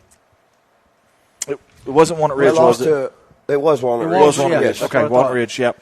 So they lost to a higher classification team. Hey, let's give a little bit of love to a Cooper Argo. Y'all remember that name. Cooper Argo, 41 of 69 passing for EPC, 862 yards and 8 touchdowns. Also on the ground, he's got 166 yards and 4 touchdowns. Tell me a little bit about Dennis Gaines. If you don't mind, stud. Jamie. If you live in Arkansas, and you didn't hear about Dennis Gaines last year, you had to be sleeping under a rock. You did. Last year, he accumulated over 3,000 rushing yards, I believe it was, and set the all-time leading single-season rushing in the state. He ended up in the top 5 in the nation in rushing. This year, he had a leg injury earlier in the year. It's kind of slowed him down. But They're passing career, a lot, too. They are throwing more. Career to thus far, 697 rushes, 5,712 yards, 75 touchdowns. Wow. Phenomenal. He was coming into the year. He was I think 7th total. Up ahead was Tyrone Henry from back in 90, 91, 92 for That's Rivercrest, ridiculous. over 6,000 yards. And he had his eyes set on single-season touchdown record that was broke just last year by Connor. What was Connor's last name? Baker. Connor Baker. Pocahontas. 101 or 102. But Dennis has been, and like I say, they haven't had to lean on him this much as they did last year. Sure. Makes a big difference when you're throwing. And word was Dennis's younger brother, who is now playing alongside. Is he a freshman or He's sophomore? a sophomore this year, right? So okay, yeah. Hey, he's a heck just of a loaded. basketball player, too. Yeah.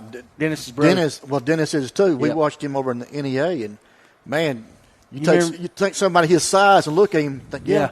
he can play football. He's a good running back. Yeah, I get that on basketball court and do the same thing there. Hey, you remember when we interviewed him? What We a asked him about humble- his brother. He said his brother's faster than What him. a very humble young man last year. I mean, when you're one of the top running backs in the nation, and you interview him, he acts just the best kid. Yes, sir, no, sir. Very. I still remember that. That stuck with was me. awesome. Yeah. You're one of the top running backs in the nation coming from a little school like that. EPC. Two A schools. Hey, there's something in the water in Lepanto. They breed- Holy they hay breed bells, man! athletes There's over been there. some They've dandies had some come good from there. athletes. Hey, speaking of athletes, let's go out to the Rivercrest Gosnell game, or Gosnell. I never know how to pronounce it. Gosnell. Okay. This is our good buddy, Mr. Danny Graham. Actually, you won't find a nicer guy than Danny Graham. He's the one running this stuff for Rivercrest Athletics. I love it. We talked today, a long conversation. Matter of fact, I want to give him some love. So let's go out to their audio real quick, if y'all don't real mind. quick too. His Go ahead. daddy was a heck of a football coach over at Rivercrest. 105 to schedule your project estimate today. A lot of talent coming up for that Gosnell Pirate squad. He gets a quick snap directly to him again. Quinn Perry in there. Colby Turner. Get no yards on that carry. It's going to be third and 5 for the Gosnell Pirates. They're 4A, correct? Mr. Davis, Yes, they are 3-4A. They're ranked, I think, 4th or 5th in the state. So I don't guess we'll get audio. But, hey, we can. Yeah, I was trying to get some audio there for our good buddy, and also Lewis Ernst is the coach at Gosnell, and I promise, buddy, we're eventually going to stream one of y'all's games. It's been tough for us. He's always been nice to us in our streaming company. So both of these teams we have a lot of respect for, obviously for what they do on the field, but obviously what they do with us as well. Terry Hollingsworth says, "Keep it up, y'all doing a great job. Really enjoy listening to you all. Thank you, man. We appreciate that."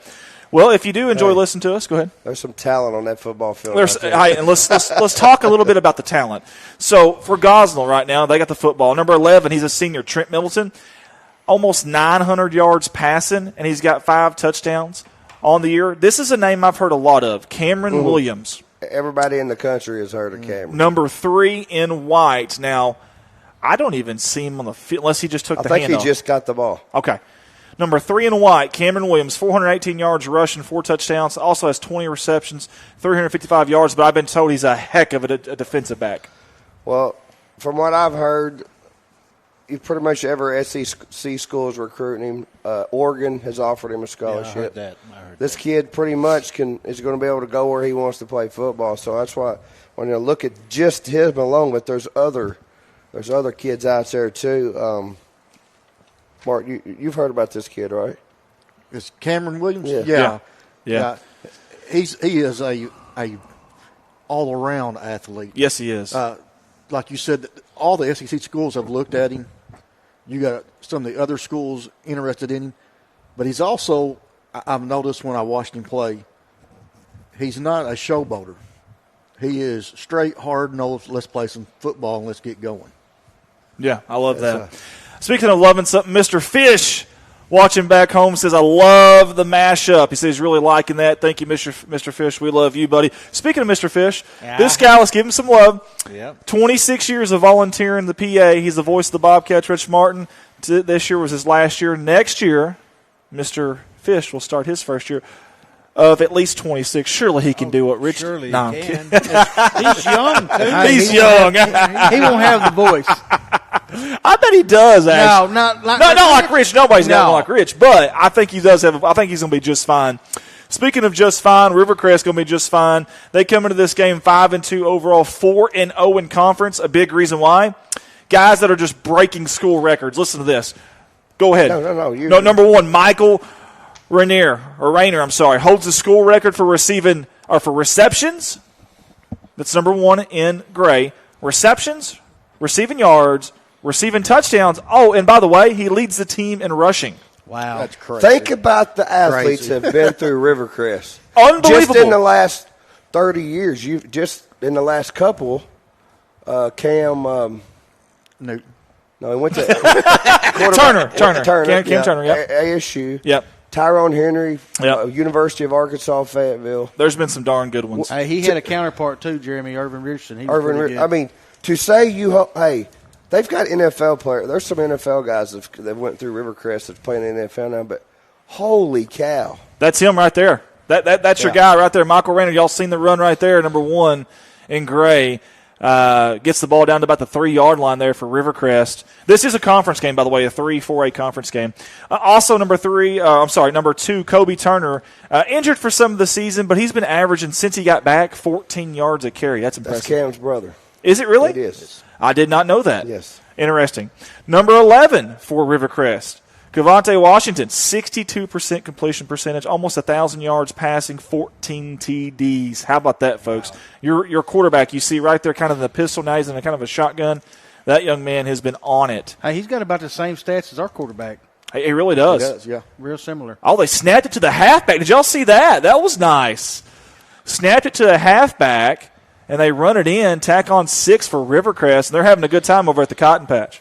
Hey, speaking of records, this popped up this week when I read about Wyatt Lancaster. For the year, 82 tackles, 16 tackles for loss, 6.5 sacks. Wow. Last week. Listen to this. That's crazy right here. Hey, This is crazy. 23 tackles. Wow. He broke. That's nuts. Let me tell you whose record he broke. I just went blank there for a second. He broke the running back that we were talking Tyrone Henry. Really? That was Tyrone wow. tackle record that he's broke. I mean, crazy. That team right there you're seeing, Rivercrest athletes, a lot of those guys play basketball. Yeah. And they only finished last year. They got beaten in the semis. They're going to be tough, guys. I mean, athletes galore out there on that golf. There's probably at least 5 to 6 kids going to go play Division I ball that's on that field right now. That's insane. I mean, seriously, that is between the two teams. Yeah, that's insane. And you know, we talk about maybe football isn't as big of a deal in Arkansas, some other states, but there's some darn good talent out there in our state, and we want people to know about it. That's one of the biggest reasons that are streaming too, is to get these kids out there, to get them seen, because we love doing that, man. We absolutely love doing that. And speaking of love, we love our friends Mike Thompson over there at the PSD. And what is that, you ask? It's on YouTube, and that's where Pocahontas plays. Wow. Oh, baby! Let's watch that one back one more time. Let's replay this. Here comes a Superman. You just replayed our big old head. I know. It's going to replay. I promise. There it is. Whoop! Ooh! Wow! Hey, we left off a Rivercrest player. How about Cortez that? Kennedy. He played for in the the pros. Seattle Seahawks. Matter of fact, Cortez is a Hall of Famer from Rivercrest High School, that Hall of Famer in NFL. But back to Pocahontas, a guy I played with played against, who was super talented back in the 90s. Now the head coach at Pocahontas, Casey Chester, over there at Pocahontas this year. Started out kind of slow. Yeah, and now he's getting settled in. He's getting settled in. Getting settled in. And they've won the last couple, and 2-2 in conference. But they've played some bigger schools, non-conference games. I take my hat off to them. as we talked about earlier, Osceola started out 0-5. Guys, they played some 5 and 6A schools. They went to miss the last non-conference game. They played a big school out of Mississippi. They did. So kudos to these coaches, and I see what they're doing. They're playing these non-conference games, tough conference games, to prepare them for later in the season when they make this run, conference run here to try to get in the playoffs. You play them tough teams early, you find out what your team's all about. You're right, Jeremy. I know you want to win all those games, but those games don't mean nothing until you get to conference play. Mm-hmm. That's when the real season starts. We're going to take it out to the audio of Mr. Mike Thompson and the fine folks over at PSD on YouTube. You know, one-sided team on either side. No, quarterback keeps it himself. We saw the defense come out and play, which I feel like both offenses on top really of it over rhythm. there. Started getting a little bit of rhythm. Subiaco, Mason we do not have their audio. Monroe, his last name. He's for a sophomore. He's really impressed me. 36 in the ball game right now. Composure, see downfield. Love to see these guys get action. Really struck early with Leo Lynch comes off. Peyton's forehead. Alex Kelson. Joshua Duran comes I really don't off. expect the second half. They defensive backfield. feel like Let's give these Pocahontas kids Subiaco's really had an down answer from for Noah's west run side. game. He didn't like that. So much. Who knows? No, I do. I've got too much stuff going on here. I'm trying to figure out audio, and I'm trying to mess with the game. No, I have a massive forehead, and I Happening in Mountain High, and the Red Devils now lead. Along with Elijah Blackwell. Into the Red Devil lead as they end quarter 3. Mountain High on the defensive line. Mael Daniel going into the game. Trying to get a big win on the road along with Shataro Jamar. Playoff hopes even better. Maybe get out of that 4 seed spot. It kind of looks like that's where number they might 7, be. you may know so. Fourth down and 3 for West Side. Quarterback as things stand right now, Fountain Lake down to Cutter right now, 50 to 18 at halftime. So it looks like Cutter is probably going to win that one. To me, that's after that, they'll probably get a lot of Cutter fans coming over to this game once that game is over to watch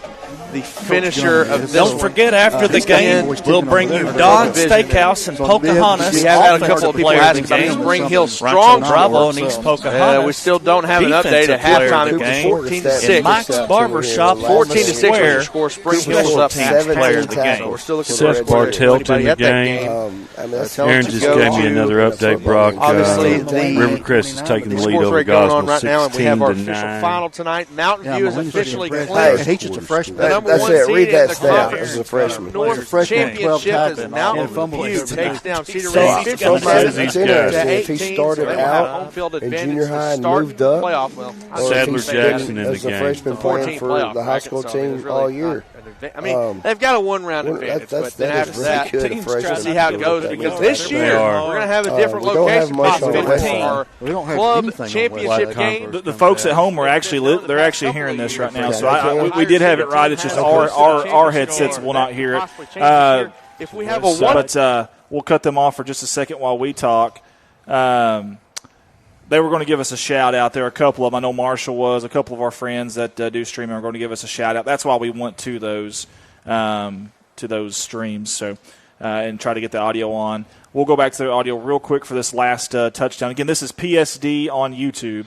Number 2, Genoa and Subiaco tied at 16 to start our second half. 43 Austin, seconds your left. thoughts on both sides of the ball? We're running a player on late. If you're Subiaco, sorry.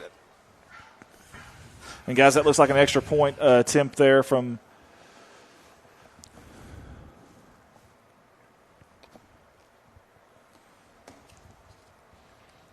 and there it goes. It's up and it's good. West Side tacks on one more. All right. 38-7 in that ball game. We're getting right through a lot of these for you. We're in the third quarter now. The Subiaco Academy Junction City game. Or not Junction City, sorry. Genoa Central game. The Dragons. You got too much stuff going on, Andy. Yeah, I got 10,000 different things going on here. Junction City. The Dragons of not Junction City but Genoa Central have done a great job of protecting home turf tonight. A couple opportunities that they had that they probably wish they'd had back. That pick there late, 32-16 right now. The pick late in the first half was definitely one of them for sure. As we're 24 minutes away to see who we're going to lock up with in the. Now they're going back to the but jumbo and ground game. And while they do that, we're going to take you out to a huge game. When I say huge game, I mean a massive game in northeast, well, kind of northeast Arkansas, I guess you could say Batesville area. Valley View and Southside. Guys, this is probably the game of the week, honestly, in Arkansas. If we wouldn't have been here, if we weren't going to do this, I thought about maybe making the trip.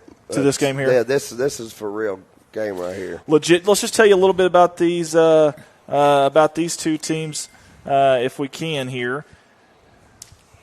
So Valley View comes in 6-1 overall, 4-0 in conference. They're undefeated in conference. Southside comes in 7-0 overall, 4-0 in conference. You got two teams out of the 5A East that are undefeated. That's impressive right there. This is for Did you see that catch right Wow. Look at that, young man. That's TJ Starks right there on your screen, number 8 in white. That's a baller right there is what that is. This year. Sing it, Andy. Bala, Shakala. 20-inch blade on the Impala. Well, he's got 24 receptions on the season coming tonight, 373 yards, 6 touchdowns. He's a senior, and you've seen what he just did there. Rich just alluded to it. Heck of a play by that young man. I'm going to tell you something. Valley View's had a good program of late. Valley View's got a little bit of some Corning playing for him. Shane Taylor's boy, heck of a player, baseball, football here at Corning back in the early 90s. His son plays for Valley View. He's Very a nice. baseball stud, but he's also number 30. What does Shane tell you? He's number 31 on defense for Valley View starter. Very good. Number 1 on offense for Valley View is a senior, Carson Turley. Almost 1,400 yards passing. There's his arm right there, wide open, and that's our man Starks. That is Turley to Starks, tack on 6 for Valley View, and this has been a defensive game until then. Yeah. The first touchdown of the night, you just saw it right there. This is Southside Live on Facebook, guys. Go check them out. They do a great job. By the way, our game that we've been watching, all of a sudden, Subiaco Academy up 22-6. I put that on the wrong team, or 22-16. They just went back to the ground. That whole drive was ground and pound. They missed a holding call back here a while ago. I don't know if y'all seen it. Give a little love to some Southside players here. Number 22. Let's start on the bottom of that one. Yeah. Let's start with that junior, Andrew Plummer. Number 30. Number 30, 104 tackles. Holy 7 games. 104 tackles. Man, he's literally tackling anything that by gosh moves. He's coming after his own teammates. He is coming after you. Hey guys, you know me. I'm a defensive guy. Because what wins championships? Defense, there baby. There you go. Absolutely. Yeah, absolutely, 100%. And that had been a very defensive game. Still is just 10-0 there. Big game. A lot of implications there. Number 11 for Southside, Sevion Hall, 675 rushing yards this year, 5 touchdowns. For number 11. Got it. Number 22, Gabe Witt is a senior for Southside, 819 rushing yards, 13 touchdowns. Also has 84 receiving yards and a touchdown. Hey, I want to say about, it's not on the screen.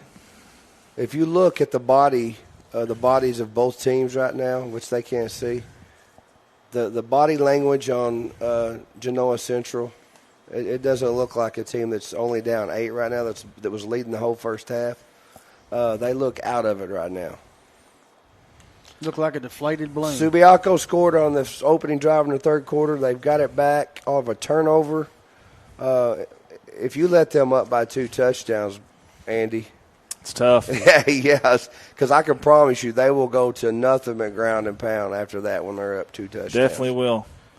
That's a good football team there. Obviously, they got to where they're at. It wasn't by accident. You don't do what they've been doing, especially the last 4 weeks in this formation right here. This is the Arkansas 8-man football YouTube channel. There's Garrick. His blocker missed the block. That's their favorite formation right there. Really? Right? Hey, what do you the film that we've watched, Andy, the last 4 weeks? I mean, they probably run that formation out there 90% of the time or more. At least. 24-16. And that's your guy right there, Cope. I mean, look at this. I thought a flag on the play, but that was a 20-yard run right up the gut. What's what's with them is they don't do nothing fancy. After we watch this, some film, man, it's almost like if you put those uniforms on those guys and then you watch some of Rector. There's a lot of similarity there when they're in that jumbo formation. Amen. 100%. I could not agree more with that. That's a very I don't good know if they're as observation. physical as them boys from Rector, because, hey, the boys from Rector are just they're a different downright animal. nasty. They're a different physical. animal. That was against Subiaco. That's going to back them up. Let's take you back out there. I'm going to give some love to our man Aaron Weatherford. Let's listen to his call. See who comes up with it. I believe Genoa may have that ball, Aaron. It looks like it to me. Looking at the ground here, we see a fight for it on the ground. Subiaco thinks they have it. I think the white hat just pointed that Subiaco has the ball. They're not letting go of it. They're not letting go of it. Nobody's letting go of it. And the refs are just sitting there watching. And a Genoa Central player comes up with the football, but they're going to say Subiaco had it. Wow. So interesting call there, but it's going to be third down now after the big run by Brody Koch. It was a 15-yard holding penalty. That backed him up a lot. Yeah. Again, this is the Arkansas 8-man football game of the week on YouTube. Aaron Weatherford was on the call there. Our good buddy Aaron. I can't say that I've ever seen a pile-up like that and the referees not try to get in there. That was weird. Yeah, Genoa came up with the ball. Yeah, very odd ordeal there. Again, if you want to watch this game in its entirety, go to YouTube, Arkansas 8-man football. We'll stay here with the fourth down play, and then we will go back out to some more games. I think that kind of fired them up there after that play. They just put them back 10 yards. Yeah, it really did. And I'm going to tell you something. Momentum in games like this is just it's huge. It really, really is. And what has impressed me with, of course, both teams have played really well, is Subiaco coming out, getting pushed out of their comfort zone. What a catch! Mackerel. Wow, that's out of their impressive. comfort zone. You know, they've been mowing people down the last several weeks. Wow, he caught that. How did he catch that? The beautiful catch there by number 7. I don't know his number 7. I don't either, but how about the pass from Garrick? Coke. That wasn't Coke. That was Coke. Garrick. How about the pass from Garrick? Very, very impressive stuff right there. He got hit after he threw that ball. Very, very impressive stuff right there. Love to see that. We're going right through all these games. Guys, we appreciate y'all tuning in with us. Let us know where you're tuning in from tonight if you don't mind. Share that feed for us if you can. And we sure would appreciate it. And we're at Puddle Duck Lodging. Yes. Let's give some more love. While I'm trying to find this next game, if you don't mind, Let's talk Let me about get the sign. Go get the sign. Get the sign. Hey, we're talking about a 6-bedroom, 3-bath, 3 showers, nice facility. 60-inch TV. Yeah, and we could talk about, there's a picture right there. With 6 bedrooms, but each room has two queen beds in it. What's within 5 minutes to town? Yeah, so when we go to playoffs, if you can't make it, hey, and you want to have a place to That's get an idea. together, come out here. Call Kenny Francis. Come out here, and I promise you, Kenny will cook you a meal. Whoa! Wait a minute, I may step my boundaries there. Time out, says Kenny Francis. Well, Andy, you know what's going to happen now? Hufford ain't going to go to the playoffs with us. He's going to be out here. Yeah, that's right. We appreciate, though, the use of the facility. Yes, it absolutely. is a very nice place.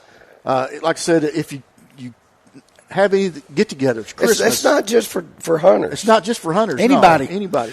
There's some people, he's got it booked.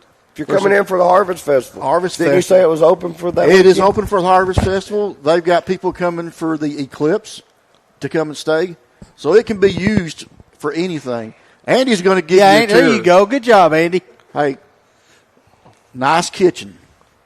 This is coming through the front door right here. Kitchen. There you go.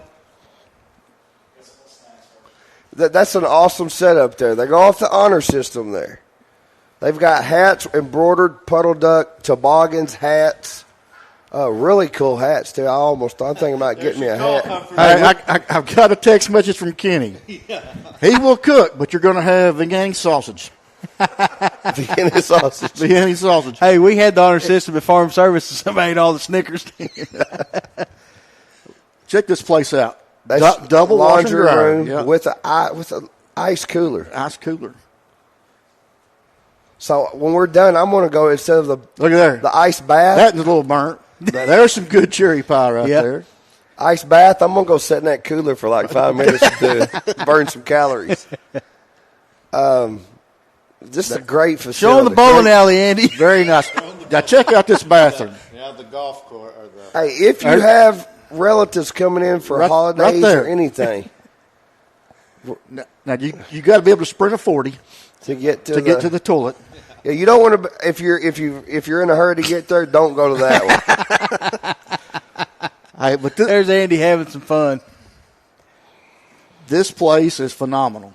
He's going outside. Don't know if you'll be able to run. see. He just tippy-toeing. Hey, if you're still the score now, Subiaco just scored. Right. They're up 32-16 on Genoa. There you go. You got your own private dock. Pretty good idea. That's it's a little dark out there, man. Beautiful, beautiful big pond out there where you could go jump off the dock. Go show them the dog cages out the other door, Andy. Every room has its own heat and air. There you go. You know, so if you got a relative that wants to be in charge of everything, and you come stay, you can cool your own room off. That's right. Or if you got a relative you don't like, you can go set the temperature for them and take the remote. That's right. TVs in every room. TVs in every room. There's the beds. Oh, TVs. The wheels are falling off Genoa. They just fumbled inside their own 10-yard line. Subiaco, I told you, coming out of half, they looked like the body language was a little different. A little lost there. Body language. Can we get one of the fireplace, Andy? Yeah, back up to the fireplace. Right here. Now let's go up to the big TV. Big TV. That's what we're watching, folks. We're sitting here in comfort. So if they can't see, we got a big TV. We got about a 26-inch here. We've got an iPad, a laptop, and two different. So there's monitors going with different games. Subiaco just went up 38-16. Second half, they come out looking. Body language is different, and the wheels have fell off right now for Genoa, who has played a heck of a ball game up until this point. It does not take long, that's for sure. We appreciate Rich Martin for being here with us tonight. Hey, let's tune in to another game while we got a chance here. This is Blytheville at Truman, and this, folks, is a heck of a ball game right here. This is on Huddle TV. If you've got a Huddle TV account, you can go to Truman High School, and this will pick up this game right here for you. Look at this. By the way, pretty big game in the 3-4A because Blytheville comes in undefeated in conference. Undefeated. 4-0. And that is Truman with the football right there. That's Cade Hatton who just took that end around. Cade, by the way, you see him on offense, heck of a defensive player. 6 interceptions this year for Cade Hatton. Wow. And that's in 7 ball games. That's in 7 games, guys. That's pretty impressive. Number 12 for Truman as well. Gavin Greenwell has 62 tackles as a senior. And then number 7, Jake Osment, 991 yards rushing. I think the kid knows how to run the ball. Yeah, 991 yards in 7 games and 10 touchdowns. I can already tell you, and we just went to this game, he's already over 1,000, I can promise you. I promise you he's ran for 9 yards this game. They just faked it to him. Their quarterback keep. Actually, I think that's him actually keeping it. I think he might be in. That's awful close. Let's watch it one more time. This is Jake Osment right here. This is number 7. Hurdles the guy. Hey, if he hadn't, he's now over 1,000 yards rushing. That's right. He's definitely over it now. Awesome stuff. Hey, Bible's a really tough team. They thumped Osceola earlier in the year. Yes, they really did. Osceola year in and year out, and Bible went down there and I don't know where it was at, but they put a pretty good beating on Osceola earlier in the year. Blytheville coming in 5-2 overall. Truman not bad, 4-3 overall. There's Osment. He's in. How about Truman here? This is 1:20 to go in the third quarter, guys. Heck of a job. So they're up. Now they're up 8. Truman is okay. This could be. This is big. This is big. And actually, to go on the road in Blytheville. And if you're Gosnell and Rivercrest right now, you got to keep an eye on this. Yeah, because this is big for them. Because I believe they're all in that same conference. 3-4A. You're right. No, yeah, 3-4A. They're all in the same conference. Yeah. Now again, Blytheville comes in undefeated, 4-0,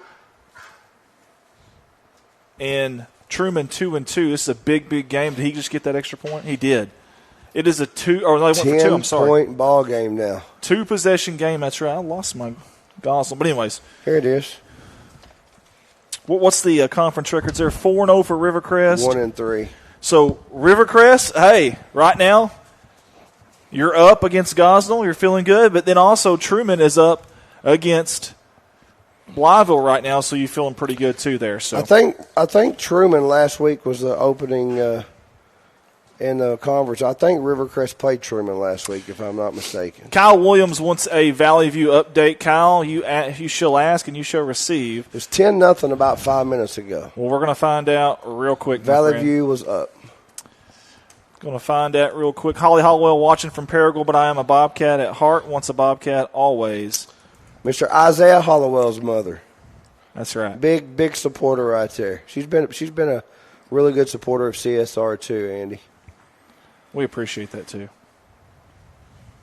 We really, really do. All right, looks like we're going to be playing the Trojans, boys. I think you're right.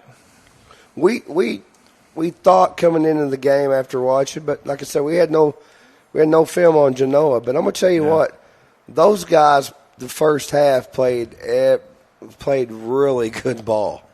They did. This is Southside Live on Facebook, guys. Southside Live on Facebook. What's interesting about that is that cannot be live right now because they were up 10-0 earlier. So it's 10-7. They must have lost their stream, actually, is what happened there.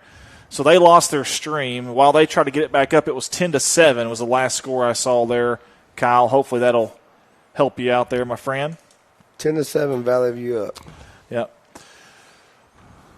Let's go out and find some more of our games here. I know obviously the Subiaco-Genoa game we've been kind of keeping an eye on. Let's go back and check the Marshall-Rosebud. Yes, absolutely. It was a close ball game earlier. It was. It definitely was. Let's go back and try to find that if we can, if these guys are still live. So if you're watching this, remember, Mountain View sold up the number 1 seed in the North. We got the 2 seed.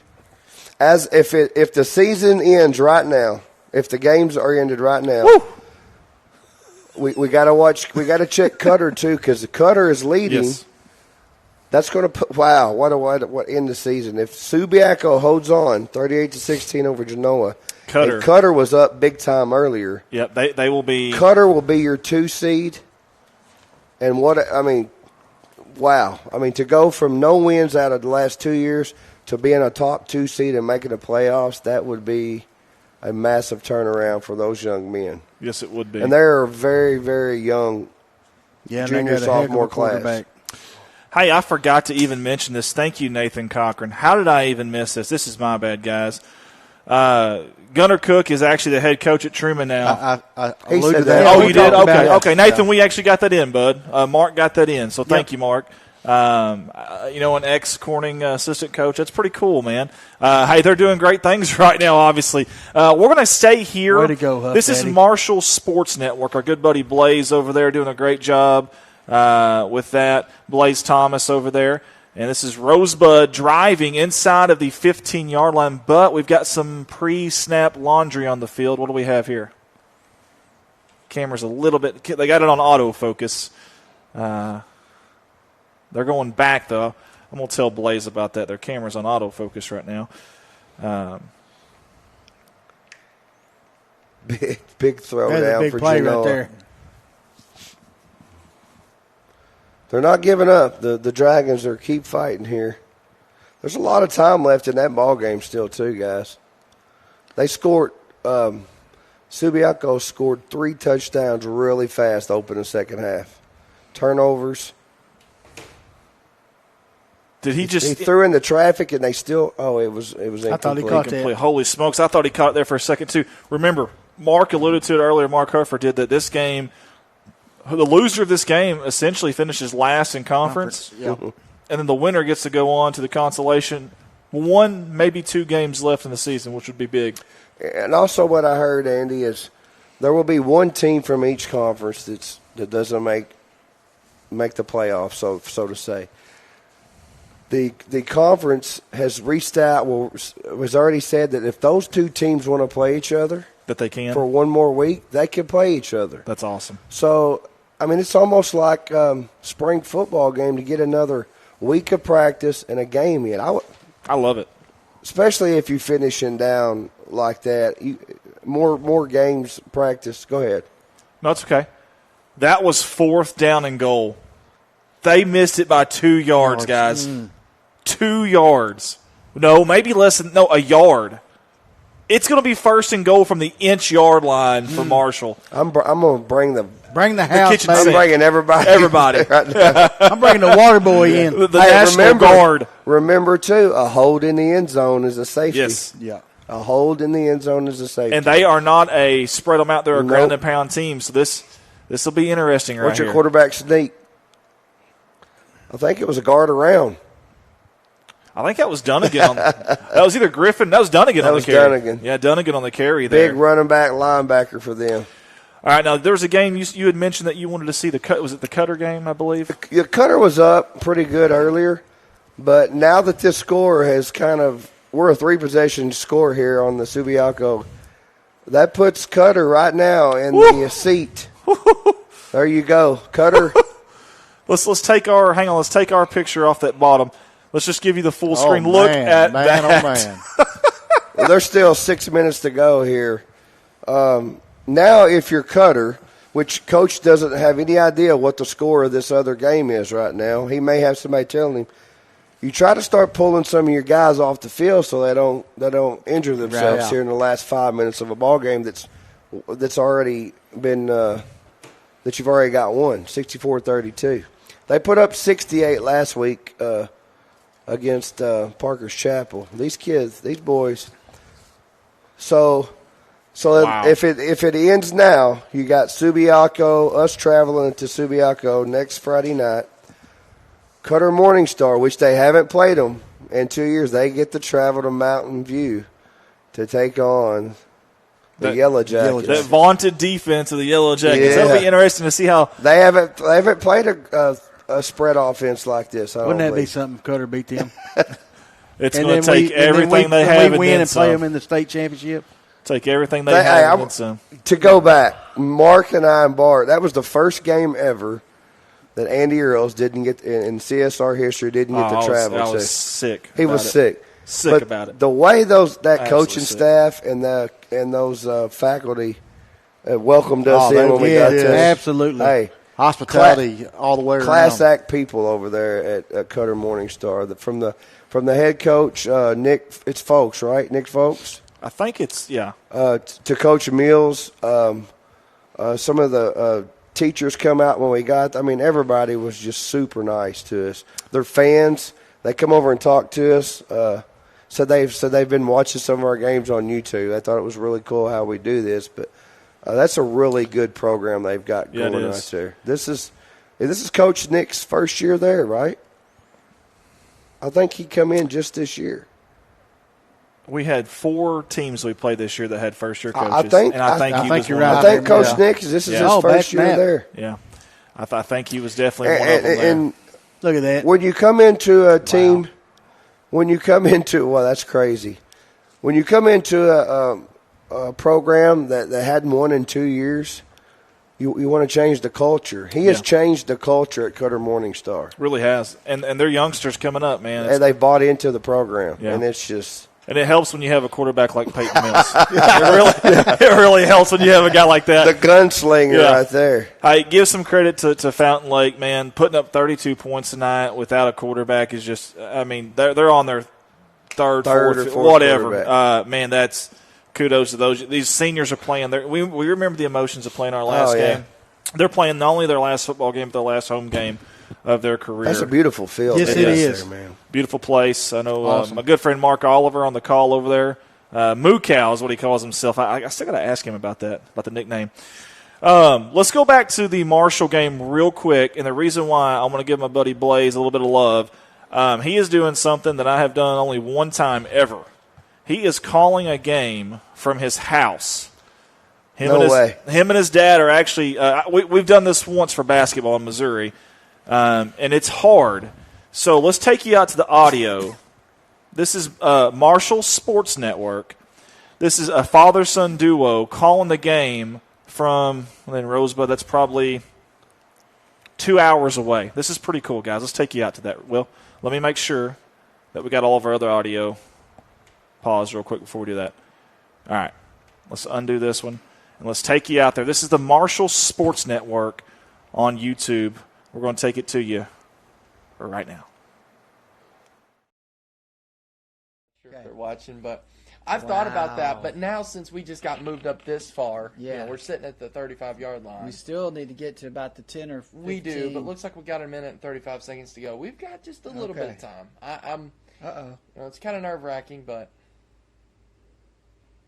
Bryce Griffin's directed some traffic. I just wonder if we're going to air it out. We do. We got quite a few. All right. Receivers. He's going to air it out. He's got a man. Yeah, he does. Got it. Timothy Martin. What a play. Touchdown, Martin. And the Bobcats take the lead. That was awesome. Wow. And no flags.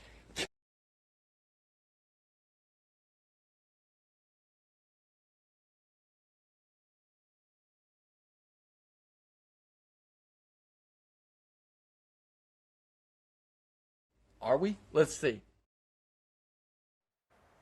And that was the call from Blaze Thomas, I should say, and his dad on the Marshall Sports Network.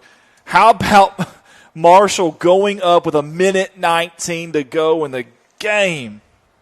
Are you kidding me? I tell you what, I say we finish this last 19 right here, man. Unless you just want to go somewhere out. 36-32. If you just joined us, Rosebud had a chance to put the game away about, 2 minutes ago on the clock? Fourth and inches, and the defense for Marshall holds them and gets the ball. It was a half-yard line or even closer. Yeah. And they've run it all the way down the field, and they're now up 36-32, looking to put two more on the board, make it a 6-point game. I was going to say it's done again at quarterback, hand off to Griffin, and they're going to throw it. Wow. That's impressive right there. Hey, watch for number 4 and number 1 for Rosebud on this last drive here. You got a senior-led quarterback for Rosebud. Number 5, Bryce Walls. Walls, who possibly be his last game, who can drive them down the field. Yep. And put them in the playoffs, the third, fourth consolation playoffs with the victory. I mean, he's got a lot to play for right here. And this kid is a tough kid. We're going to come back to us for just a second. Miss Wright is asking, where are y'all streaming from tonight? Mark, if you'll take that for us. Hey, we're at Puddle Duck Lodging here in Corning, Arkansas. If you need a place to use for any family event, you want to come out and duck hunt during the duck season or any other things, just get a hold of Kenny or Danielle Francis, and they can hook you up. They do have – it has its own Facebook page. It has its own Facebook page. Is that County Road 125 we're on? Yes. Maybe what do you say, 2 miles off the highway? Probably 2 miles. Mile and a half? Yeah, mile and a half. I was going to say maybe not 2 miles, mile and a half. I think the internet guy that I was talking to here a while back had the address, 1288, if I'm not mistaken. Yeah, I think he said that to us. I think he did. Yeah, I can't remember who that guy. He kind of sounded like a jerk. I like what Jeremy said. My second job was with a bunch of clowns. I like what Jeremy said. Hey, don't you just drive over to Brookings and just drive around till you find that up for you? I worked with some clowns, man. I swear. Hey, but if you do need a place to get a hold of Kenny or Danielle, we highly recommend it. If you don't know how, get a hold of one of us. We'll get you the number. Again, this is Marshall Sports Network live on YouTube. We're down. There's about a minute left in this ball game. Yep. The other game, Subiaco is up 46-16 now, and they put up 30 unanswered in the third quarter, guys. It was 16 all at half. Subiaco has come up and put 30 points. This is not a last place team. They put 30 points on in the quarter right now, and the quarter's not over. And it all started with Coke getting an interception, a huge interception. Yeah. Genoa was driving to go up by 2 possessions, and a huge interception. That was right before half, too, wasn't it? Yes. Well, yeah, because it was 16-8, and they were driving to go up. Wow. Yeah, huge play. I think 2 series before that was another interception. Guys, look at the field position Rosebud's got. They had a good kickoff return and then a penalty. Walls airing it out. Ooh, dangerous into traffic. That was for Reedy, I believe, wasn't it? Braden Reedy, the senior. So they got the ball on Marshall's 42, we'll call it. Yeah. Yeah, 42-yard line with right at a minute to go. Miss Wright said, looks really nice and comfy, and yes, it is. Very nice, very comfy. We enjoy it here. I'm about to go in there and take a nap on one of them queen-size beds. Again, there's less than a minute to go in this Rosebud Marshall game, and that is Rosebud in the red. They're driving with the football down by 6 late. Walls, the quarterback, looking for somebody going over the middle, going deep. He's got a man. Wow. All the way down to the 10-yard line. Unbelievable. Oh, my goodness. Was that Reedy again? Or was that Maddox Smith? That might have been Maddox Smith. These boys said, hang on, we're not done playing football yet. Wow. And I'm assuming a timeout. Yep, a timeout. We'll take one right here. We'll come back with us here for a second. And we'll get you out to some more games if we can. One that We've got to see the end of this one, though. We will. We definitely will not go too far away there. Let's take you back out to Batesville. If we can. Big game over there in Batesville. You know what? They lost their feet. Look at Garrick. He just hit interception one. They have lost their feet over there at Southside Live, and they have not gotten it back up since then. They have not, unfortunately. So Garrick picks off a pass. I mean, they're just they're dominating right now. Yeah, they're putting the icing on the cake down in Texarkana right now. Subiaco is going to come out the South Division. We're going to have a shorter trip. South Division Conference champs. And, guys, we will be there live next Friday, 7 o'clock. Andy will go live at 2 p.m. in the afternoon. Probably. Look, I'm off the whole day, so we can go. We can do whatever. We can go as early as we want, Andy. All right, we may. Mark doesn't even work on Fridays. Must be or nice. Monday or Tuesday. I should be able to take off. That's good stuff. All right, guys, we are actually going to take you out if it'll allow us to. We'll see if it allows us to. I thought you was about to take them down to Paradise City, Andy. Well, the grass is green and the girls are pretty. Look at this ball game, folks. This is Truman and Blytheville in the fourth quarter, 5:30. They got a sweet field, too. To go. Wow. Man. Chickasaws. Jeez. Like, when my team's not playing, I love close games. But when my team's playing, I got to have at least a couple touchdown cushion for my heart to stay in rhythm the right way. That is Truman with the football there, and they got this looks like a Subiaco Academy formation right here. 3 tight ends, 2 up backs, and a running back in the back. My goodness. That's old school power right here. Let's see what they come out of. I would run the quarterback behind all 3 of those blockers, and that's what they're doing. 10 in the box for Blytheville, not going anywhere. By the way, that was 4th down and 3. Blytheville with a huge stop. They're not. They went for it on their own 35. And they're ahead by 2. What's going on here? They are ahead by 2. Come on, Coach. They just went for it on 4th and 3. Holy hay bales! What a huge play! That you got to punt there, man. Wow. All right, guys. I promise we will go back to that one. We will keep an eye. You got to punt right on there that play or on that game as well. But is this an analytics coach that they're running off? Hey, that's our boy. That's our boy, Mr. Cook now, and he does a good job. Up 2 on your own 34-yard line. Let's go back out to Rosebud and Marshall. Marshall Sports Network right here, folks. Inside a minute to go here. Probably inside 30 seconds. Probably, yeah. Marshall down by 6, looking to snag the victory here. Marshall throw off his back foot. That's never good. Did he catch that? Oh, my gosh. Oh, my gosh. Did he touch that? Holy cow, he caught it. Touchdown. Oh, my gosh. Tie the ball game. Hold up. Hey, look. Bryce now you Walls. What a tie ball game. Are you kidding me? Now's where you need a kicker in 8-man. Yes. Yeah, no kidding. If you got a timeout here, if you're Coach Hag over there at Rosebud and you've got a timeout, I thought we lost it for a minute. Well, it was the replay problem. Yeah. Mike Thompson over at Pocahontas says, you guys look great. Thanks, Mike. Sorry we ended the Pocahontas game so early. That's a good thing, Mike. It's a good thing. So. Hey. Wow. Hey, this is awesome for Rose. I mean, for both team at Rosebud to they've coming in. Walls. He's going to get in. Got in. Bryce Walls, baby. Woo! A 40-38 lead with who knows 10 seconds. But I'm going to tell you what. Last week. Oh man. Last week I get home after Corning put up 70 and. I go back because I wanted to see the Cutter, and I start watching Cutter. This happened at Cutter last week. 40 seconds left. Parker Chapel goes up on a play similar to that right there. Yeah. They kick off, and Cutter takes it to the house. So, if Coach Hag probably saw that, I'm just kicking out of bounds. Yes. Something. I'm not giving kicking anybody up a chance. The bleachers at the very top. Not giving them a chance. Let's just stay here for a second and see what happens here. This will be Rosebud's first victory, will it not? It is. How much time did you say was left? It's got to be less than 15 seconds. It has to be. Or 20 maybe. You know what? Let's go out to the father. When they get ready to kick off, we're going to go out in case something crazy happens. We're going to give them the spotlight at Marshall Sports Network, and we'll go out to Blaze Thomas and his dad on the call at Marshall Sports Network on YouTube as soon as this ball gets ready to get kicked. We'll go off the headset.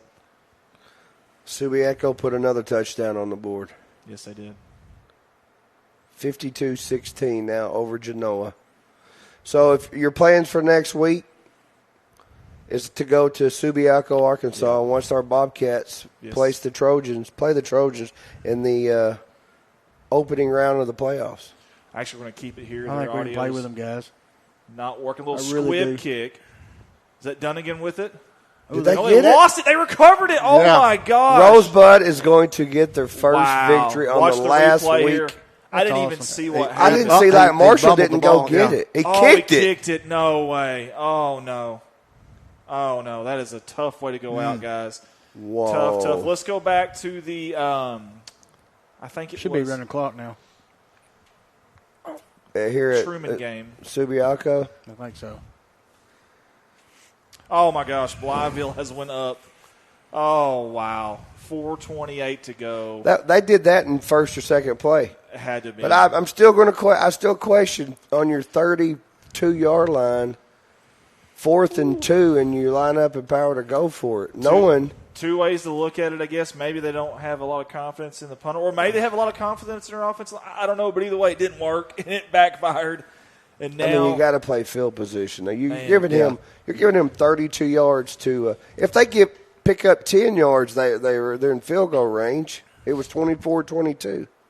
This is on the the Truman High School Huddle TV. You go on Huddle TV and can watch this through Truman High School. Hey, Truman's got some ballers now. This game is not over either. No, this game's not over. And there's one timeout left for Truman. But you wonder what it's done to the psyche of your kids here. Do you know what I'm saying? Yeah, Mark? you kind of throw them off a little bit. Like how you've been leading this game, playing well, and now we're behind. Coach, did you not believe it? Yeah, let's play a little safer, and I'm like you, let's punt. What have they done? Let's see here. Truman has the ball with 4:28 to go. Big hole off the right side right there for Truman. And I think it was Cade Hatton. No, it was number 2. Sorry, we don't have number 2. Watch for number 7 on this drive, the quarterback. That's Jake Osment, the senior, over 1,000 yards rushing this year. He's a leader on this team. They've got one timeout. They've got about, we'll call it 65 yards to go. Hey, a touchdown and a 2-point. Yeah, I thought they got 1 yard for the first down, don't they? Yep, second and short here. We're going outside. If he should have cut up there. Yeah. Now he lost a yardage. Yeah, you've got to cut that up. The hole, you got to go north and south. He had a first down if he would have planted. Yeah, you've got to cut that one up there. And I see several guys out there for Blytheville. I was looking to see if we had number 4, John Tavius Johnson. He's a junior for Blytheville. Very good athlete.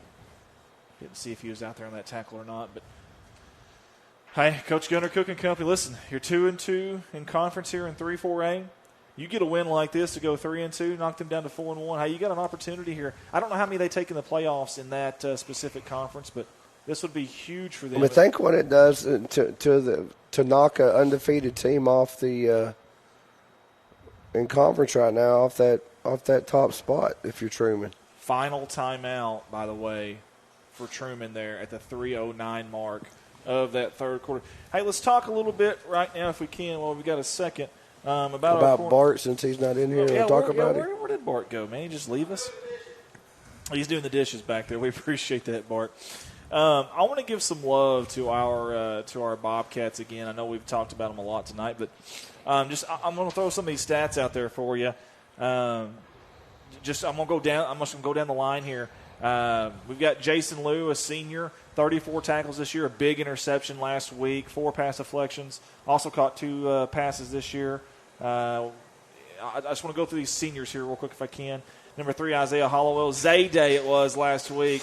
He had the play of the week for CSR. He has 28 tackles on the year. He's missed games, a sack, an interception, 4 carries for 77 yards, a touchdown. Also caught 2 catches. I think he missed 3 games. Is that right? 3 games with a shoulder injury. Let's go back out here real quick to the Truman. This is 3rd and 3. First down. After a timeout, they got it. That was huge. That was big. But now, all of a sudden, the clock is going to be your enemy. Yep. Now, they will have to stop it for the chains. Look at the chain gang over there. It's almost like they're Truman. If this is at Blytheville. If you're a chain gang at home, you got to hustle down there. Nope. You don't want Truman having time here. Man, that is amateur chain gang status there. Come on, guys. But think about this. We had this issue last week trying to get volunteers to run it. That's true, too. It's hard to get people. There's a flag on the play, too, right there. And that's Mike Thompson. You said, I want to jump in here with a senior, Rodney Rapert. Hot Rod Rodney. Wow. Yes. Hey, oh, man. This kid has been anything you could ask for out of an athlete this year, a teammate. This kid has been the picture perfect. I mean, the leadership he's shown, 60 tackles, 4 sacks, 1 fumble recovery, 1 tackle for loss. Last week, a 54-yard interception return for a touchdown. He's also caught 5 receptions for 65 yards and a touchdown and a 2-point conversion. Y'all must be talking about Hot Rod. Hot Rod. That's exactly who we're talking about, Mr. Hot Rod Rapert. Wow. Hey, going into this season, I knew he would play a role. I didn't know he would play that kind of role. Dude, he stepped up big this year. That's impressive. That's very impressive. In between, real quick, that game is final in Texarkana. Yep. Trojan, Subiaco Academy, 52, Genoa Central, 22. We know who we're playing now. Congratulations to Subiaco Academy, but also congratulations if you're listening from Cutter Morning Star. You made the playoffs. Playoffs? Playoffs? Hey. Who's talking about playoffs? I'm talking about practice. Go ahead, Andy. Sorry, Andy. Heck of a job there. That is a game-sealing interception right there by Blytheville. I missed it. Truman went deep, and a running team and Truman went deep. Game-sealing interception there. Because they had no timeouts, right? Bingo. That's the reason. That's the reason. Mike Thompson. Oh, thank you, Mike. They take 5 in the play. Okay, so that's Truman probably. That would have been huge for them, man. Yeah. If they could have got that. Gosh, that would have been big for them. Kind of feel for them. You really, really do. Tough way to go out for sure. There's been several games on tonight. We've been trying to get the Southside game on, but they have not gotten it back up yet. We're going to try to go back out there to get that. Someone had asked about that score. Was the Rivercrest game over yet? I don't know, but we'll definitely find out. The Southside game is still not. They lost their stream over there. We understand the difficulties of streaming. We'd had a couple people talk about that Valley View, so sorry about that, guys. We've tried numerous times here to get that one back. Rivercrest is final. Looks like that's going to be a final. Well, they just lost their stream. So Danny Graham just into that stream. That's your score right there. 42-15, Rivercrest with the W. With the W there. Good job by Rivercrest. Some other games that we had. I know Pocahontas game is already We over. had Mountain View and Cedar Ridge. Yeah, and if I had to guess, that one's probably over. I'm going to guess that game is probably over. We will find out real quick, though. Again, Cedar Ridge actually had an opportunity to force a three-way tie. The only issue is, though, the tiebreaker would not have went their way, unfortunately for them, even if they would have won tonight. And we're going to take you out. Is that the Cutter? What's this up here in the 8-man? Is that the Cutter morning? Yeah, it goes back. To the week before, didn't it? Yes. All right, so let's do this here.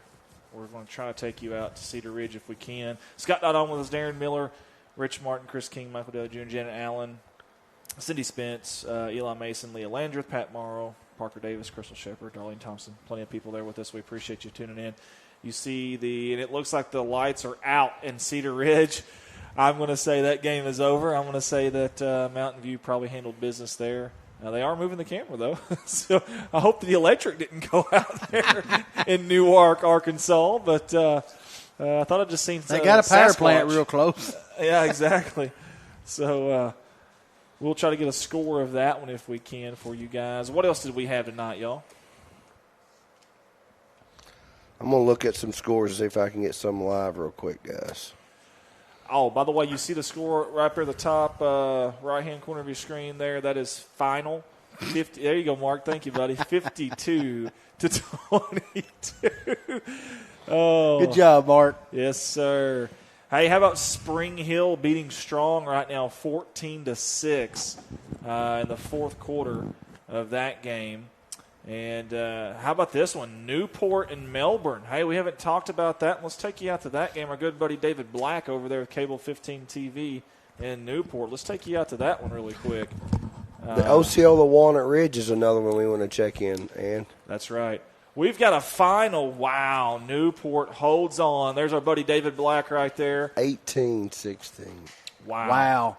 That'd have been a good game to see right there. Man, what a game there. David Black doing his typical post-game interviews there. Update, Valley View, 37, Southside, 21.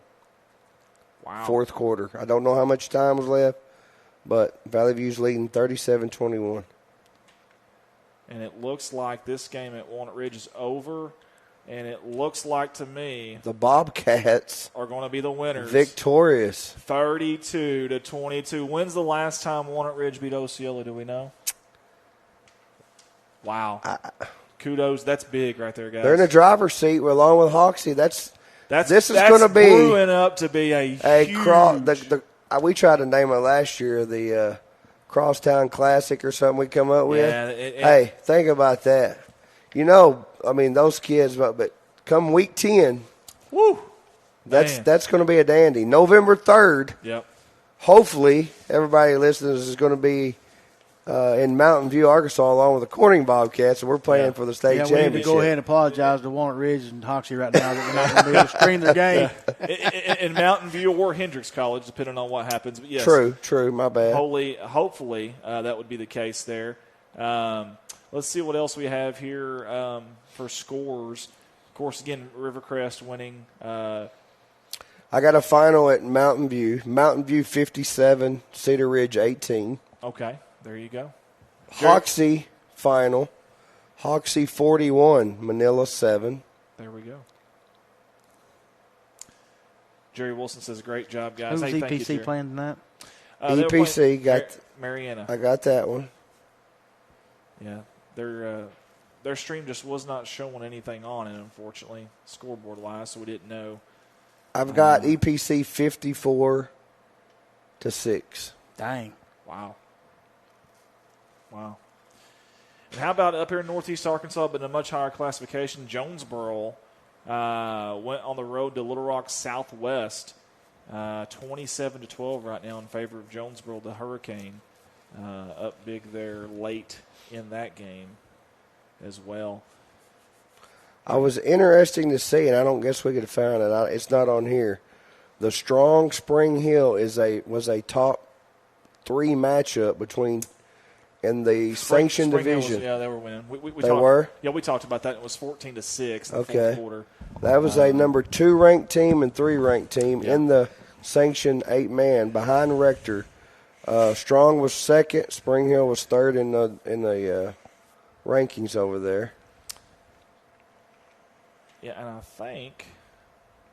think another team here. We had Brooklyn and Batesville that was in Northeast Arkansas, a little game there. Let's take you out to that one. It looks like it's also over. Brooklyn takes. Hey, there's our buddy right there, Tyler Golden at midfield. Coach Golden. Yeah, previous coach here at Corning, and he's happy tonight. The Bearcats hang on to beat Batesville 28-13. There, you see that. Good job, Tyler Golden, Coach Golden and company. Love to see that. See if that Cutter game ended there, Anthony. Or Let's Anthony. Where did I get Anthony? I have no Andrew. idea. I think you meant to call him Andrew. I did. I have no idea. Just to verify that Cutter got the W and is going to be the second place team. Looks like it. The lights are out, or the scoreboard lights are out, and there's some kids playing out there. That's about all you've got. Now the stream is over there officially. Beautiful place there, Fountain Lake. That is their last game. Mr. Wright said, who did ICC play in the school? They played Augusta last night.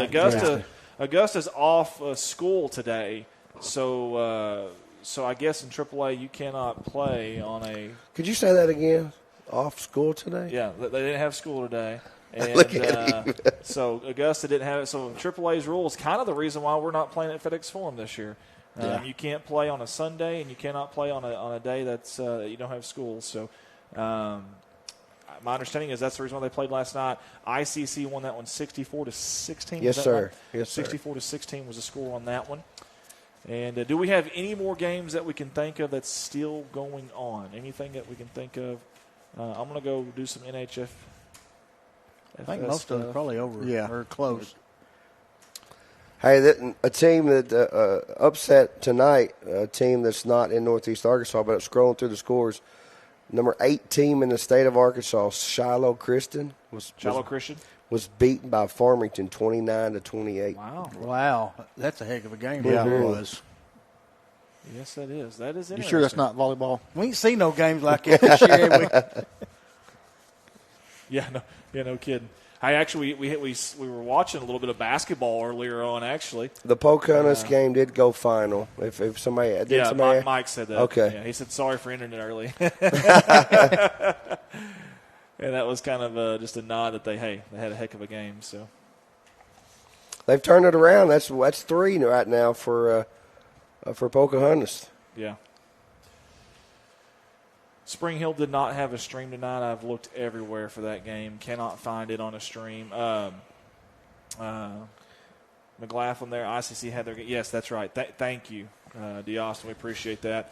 Again, Corning, if you haven't been paying attention, they will be playing Subiaco Academy for the playoffs. So now – you can update that. Yeah, I can't change it, but I can at least bring it up for you. So this is your playoff bracket. Now let's look at it. So at the top, you've got Mountain View. They will be playing Cutter Morning Star, the team at the bottom of those 3 logos. And then down to the bottom of the bracket, you have Corning, and then above that, you'll have Subiaco Academy. So your state semifinals start next Friday. And CSR, us right here, Corning Sports Report, Facebook and YouTube, we will be live from Subiaco Academy. I wonder if anybody will be in Mountain View streaming. I don't know. I don't know if they got anybody streaming that game or not. But I'll be talking to my buddy Kevin over there. Maybe we can get him to stream it so we can keep an eye on it in case we are fortunate enough to go to Subiaco and earn a victory. We could at least text Kevin throughout and keep everybody updated that's watching. We'll definitely do that. Again, the Valley View game, had it ended yet? Not by my score. It wasn't. Okay. It was fourth quarter. So let's just see if Southside has any other options for streaming here. Because if they do, we're going to find it right now. They don't there.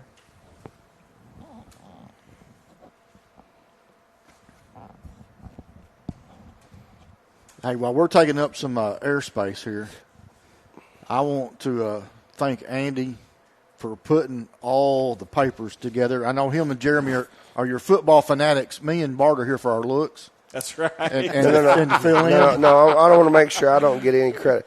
I watched some film, But when you hear stats, wait a minute, you don't watch some film, you watch a lot. I watch a lot of film. But I'm going to tell you what, don't give me credit for that. All this stuff that you hear us spitting out every week, that comes from Andy That's Earls. Andy Earls. Exactly. That is Andy Earls. That's a lot of time that guy puts in, man. I'm telling that's you. on top of selling $5 million worth of cars a year. I wish that was the case. And drinking a lot of milk. Yeah, I do drink a lot of milk. A lot of milk. Nasty whole milk. But No, great you stuff. could watch a lot of streams, guys, and you don't. And it sounds like we know what me and Bart and Mark, but without this, man, I mean, the stuff that we get every Thursday usually sent to us, it just blows my mind. It definitely blows your phone up. I can promise you. It blows your phone. But the stats this guy can give us, man, is just because some of these teams don't have streaming where you can go and get out. This dude comes up with some stuff. It's just we had to print them out ourselves sometimes or write them out. But yeah, it makes us look like we're really good, don't it? No, they are good. Thank I you, promise Andy. No, thank you guys, man. I can't do any of this stuff without you guys. I promise you. Y'all are phenomenal. Andy, you've been doing this way before we came along. It don't matter. Rich Martin says tidbits. I love it. Hey, Pulaski Academy. My buddy Sean Mathis at Greenbrier for the Greenbrier Sports Network. They are down. Hey, nothing to hang your head about there if you're Greenbrier. No. Dude, Pulaski Academy is an animal. Hey, while you're Anthony searching, Lucas. we didn't finish up, and I was just going to some of those guys that these statistics here, Mark. We stopped, or Bart, Rodney Rapert there. If you want to get the seniors knocked out, your next one would be Seth Smith. If one of y'all want to read those stats there. Now, if we're doing seniors, you're going to drop down to Coben Pettis. No. Oh, yeah, Seth is a junior. Seth is a junior. Yeah, let's get the seniors, and then we'll come back through the rest of them. We're going to go to the bus, Coben Pettis.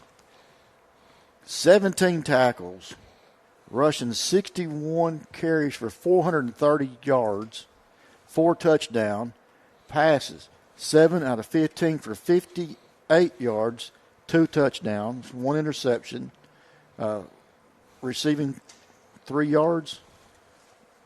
Let me get my 2-point conversions. Okay, now this is the parts that impressed me right here. 4.8 and a 40. At that big man, Yeah. 230 pounds. He is a member of the 1,000-pound club, bench, squat, power clean. Hey, he stood out like that when he was in junior high. Yeah, he was a beast. He was a beast. So you said 61 for 430? That's over 7 yards a carry. That's impressive, man. That's impressive. 7 yards a carry. That's impressive. And he's over 50% passing, too, by the way. And the poor fellas that have to tackle him. Oh, Lord forbid. Yeah. You want to make sure they get a shout out because they feel all 240 of that when they tackle him. Well, his name's a bust for a reason. Yeah. Go ahead. Valonia 42-35 over Whitehall. Sorry, I want to get that game there real quick. You guys continue. Coben is nursing an ankle sprain right now, guys. He said it's getting a little better, but he's still hobbling around. So, as we alluded to earlier, we're talking to Coach. That bye week for us, big time. Yeah, big time. Big time. Hey, let's drop down to our next senior, which is Daniel Watson. Hey, Daniel don't get to see just a whole lot. He does special teams, I believe, quite a bit. Yeah. 11 tackles. I promise you, we call his name out during the game from tackles. 11 tackles. And he's fearless. He may not knock anybody's helmet off or anything, but he's fearless. He'll step in there and take a hit. He will, man. Yeah, he will. We saw that earlier. Your next senior, and these are the guys that don't get a lot of attention, but Carter Williams, O-line.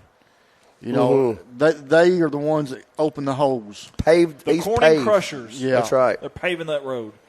He's a 225 power clean. He's a member of the 1,000-pound club. 100,000-pound club. Then we're going to drop down our next senior, Carson Dowdy.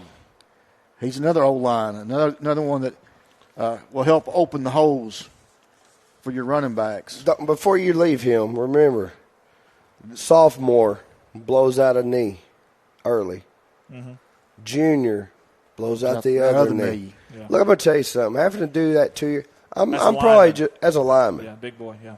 I mean, no way. I want to. You know what? Maybe football's not for me after that. Yeah. This kid stayed with it to come back his senior year. Yeah, you're talking about a kid that's 300 pounds. That's a lot of pressure on his knees, and to go through that and then come back. That's a lot. Yeah, and I don't know about last year. I can't remember. His sophomore year was a non-contact ACL tear. Yeah, that's just tough. Mentally draining. Right. Yeah. We got a score update here real quick. Atkins, the Red Devils down. Looks like that is. I think it's in Atkins. Actually, that's not Yellville. That's it. We played. No, Yellville that's not before, Yellville because that's flat ground. Yeah, it's flat ground. Yeah, that's not Yellville. You ever been to Yellville, Jeremy? No. Yeah. Once you go past the end zone, it goes straight uphill. And the reason they did that, they did some groundwork on that when they found out Andy was coming to town because they knew how fast he was. Slow him down. Slow Andy down. We had some fun games at Yellville, I'll say that. But Atkins with the football there. Looks like they're driving against Yellville. That's a close game, guys. That is. It really is. That scoreboard bugs me. You need to have the home team on the right side. Oh, it bugs the fire out of me. But anyways, we'll go off that one, see what else is out there right now. Remember, next Friday night, we will be live at Subiaco Academy. I'll call over there Monday morning and talk to their staff, see where we'll be setting up at because I don't have a clue. Hey, I hope it's on top of the press box. I really do. I don't have a final. Mountain Pine, which is a Sanction 8, it was over Woodland 20-8. Yeah. Fourth quarter. That's let's see here if I can get. Let me see if I've got an update on any of these scores. How about Mike Thompson here? Pokey and Highland now tied for third place behind Blytheville and Rivercrest. So Pocahontas can get the second seed if they win out. Blytheville and Highland is who their games are, and Blytheville loses to Rivercrest in the last game of the season. So Pokey has a chance to get that second seed. That's interesting. And still trying to find a few more here, guys, before we get off. The Cutter Morningstar Fountain Lake final was 64-32. So that's wow. Both games are for sure. Playoffs are set. Our buddy Matt Johnson with M&M Productions there in Benton, Arkansas. We actually have done some side work for him on the side. Really, really good guy. Benton, powerhouse over there in Central Arkansas, 50-20 over Searcy. That's football country. You got Benton and Bryant side by side. Mm-hmm. If you ever guys been to the Salt Bowl at War Memorial Stadium, you'd know all about that. That's a big, big event every single year. Big matchup down in Rising or Lakeside tonight. I heard those two teams. I don't think are pretty good rivals. Rising come out ahead tonight, 38-0. They have been on the short end of the stick this year since Coach Clay. What's Coach Clay's last name that went to win? Toddy. Toddy, after all those years at Rising, moved on to win, and they've struggled a little bit this year with him out. Speaking of, Wynn got a victory tonight over Paragould. Okay. 34-7. Here's some varsity basketball action from earlier. Sloan Hendricks and Ridgefield Christian. Sloan Hendricks all over Ridgefield Christian there. Hey, they got a good team this year. Sloan Hendricks does. That's what I keep hearing. That Harpo kid can play lights out. I believe they are on our schedule as well, if I'm not mistaken. Oh, no. Are you serious? I think so. I'm pretty sure they're on our schedule. Hey, Jeremy, won't you jump on here and do our juniors? All right. We did get okay. Juniors, we're going to start with the Terminator himself. The Terminator, C10, Jacob Cox, 47 tackles, 7 INTs, 4 of them last week. Yeah. 1 touchdown for 40 yards. Okay, they're all running together. For the year, 35 receptions, 695 yards, 9 touchdowns, 34 rushes for 300 yards. That's over 9 yards of carry rushes with 6 TDs. 118 return yards, interception return yards, 78. I mean, the kid has done it all this year. Everything. And I can promise you, all of those, very few of those numbers have been after halftime this year. Yeah. Very few. So you see a lot of kids with unbelievable stats out there. And if we left this kid in the ball game, and same with several of our kids, they could run some numbers up. Those numbers are impressive. Don't get me wrong, but he could have really have them up there. At one time, he was averaging 22 yards a touch. Yeah, that's ridiculous. Yeah. That's ridiculous. And that's after only touching the ball the first game of the year like 4 or 5 times. Yeah. It wasn't until after week 0 that we was like, hey, we got to get this kid the ball and get this kid the ball a lot. And it went. And then next, a kid that stepped up on the defensive side. Big time. I think, and I may be wrong, that he came in, Bart, when Hollowell got injured. Didn't Aaron Qualls come in about that time and start playing defense? 36 tackles, 2 pass deflections. I've seen more than 2 because a couple times they threw the flag on him and the flag wasn't there, but he has made some big time plays for us. And to be honest with you, I didn't know a lot about Aaron when the season started. Yeah. That's true. And I'll read one more, and Bart, you and Mark can read some. But all right. Seth Smith, these numbers are only 7 games too, because he had to 6.5 games. He had to sit out a half and the following game. But this is our leader, man. 51 of 73. That's 70% passing. That's 872 yards, 9 touchdowns, and that lone 1 interception is when he was knocked out of the ball game. Yeah. Mm-hmm. He threw well over, I think he was at 60-something passes when he threw his first interception. Yeah. And that was at the half. Late in the half, in the last minute, trying to get into the half. But that's just crazy. 144 passer rating, rushing yards. To me, coming in, didn't think he was a rusher this year. 41 for 212 and 4 touchdowns. 6.2 points. That's over 5 yards a carry. He's over 1,000 combined yards. And guys, passer running, for those that don't know, 140-something is big time. Extremely high. For high school Extremely sports. high. A 70% completion percentage when you've thrown 73 passes, that is awesome. extremely high. That's you know, we've been talking about stats all night. I haven't had a quarterback that we had on these sheets of all these games that had a 70% completion. There was none. There was a 67. The good ones are low 60s. Yes. That's right. The ones that stand out are usually low 60s. Yeah. And we're not throwing little 2-yard passes, guys. No dink and dunk. This has been a lot of downfield. Yeah. You see Star City there losing on their home field. Very nice home field, by the way. That is a beautiful facility. I've never seen that. Yeah. What's the company? They're out of Fayetteville. It's a Geo something. They do all the turf in Arkansas. They did that for them not too long ago, just a couple of years ago. Sold a bunch of advertisements on the field there and got it done. Let's see what else we got out there. You guys want to read Josh? Yeah, Joshua Jansen. He is a 6 foot, 150-pound junior. He's running back.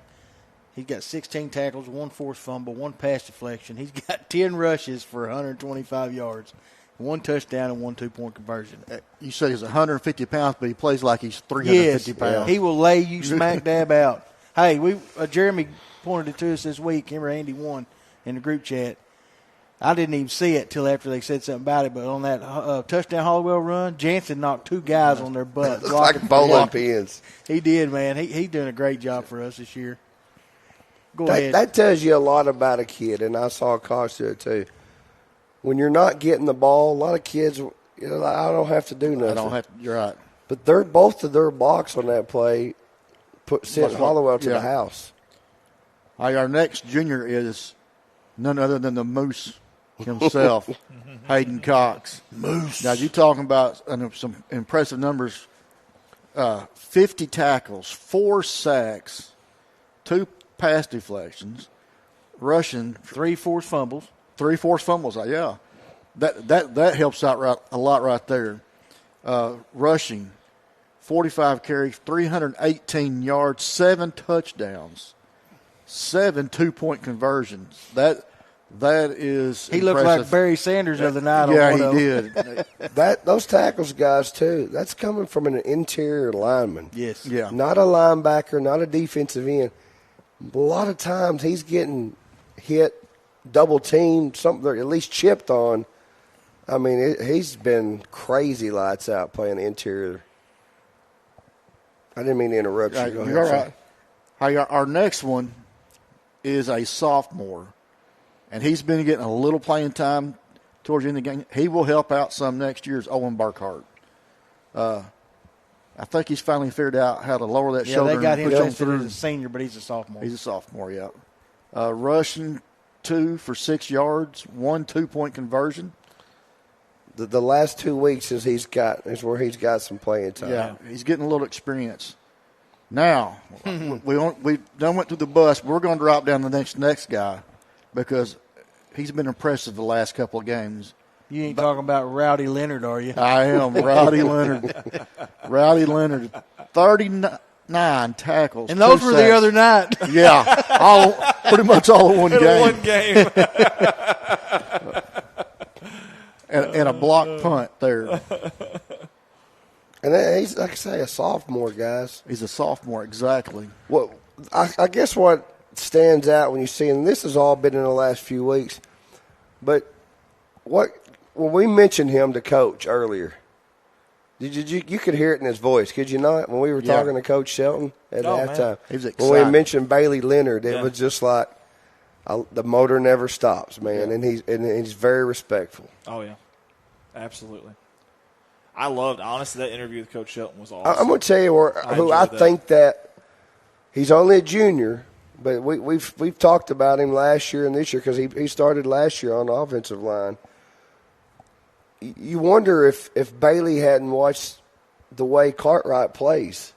Yeah. And you know, because he's a leader on the team. And if you watch Bailey the last couple of weeks, you see he's learned to use that motor. You see that motor like Haas does. That's it, man. And I told those guys when we text them through the week and stuff, hey, these underclassmen are always watching you, man. You're leading. Yep. So you play wide open and leave it all. That you're going to start. That's what they're going to start doing. So, man, that kid.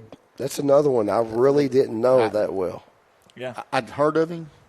Yeah. Never seen him play or never paid attention to that. I knew him from playing basketball because when we was doing a game last year, Colton was on with me and Jeremy, and Colton told us that was his cousin. But I didn't even know he played football this year. Thomas Jackson, that is correct. You are correct with the insults there. Thank you, sir. We appreciate it. What did he say? Well, he's cussing on live stream. That's okay. No big deal at all. But you're absolutely correct. You could not be more on cue right there. So thank you. We appreciate you for tuning in, Thomas. Let us know where you're tuning in from and how much hair you have as well. And we would appreciate that. You see West Memphis on the screen there against the Northeast Arkansas team in Greene County Tech as the Golden Eagles are unfortunately getting beat right now. I know Coach Chad Jordan, Principal Chad Jordan, I always still call him Coach, with Greene County Tech. You see their record 1-6. Man, it's tough, dude. It's tough in that you get up in that 5A area. It is tough, man. And that's where Greene County Tech, I believe, is now, as West Memphis is going to win that game, it looks like. We certainly appreciate everybody for tuning in. I know we've had several games that we broke into tonight, doing something a little different, something a little unique.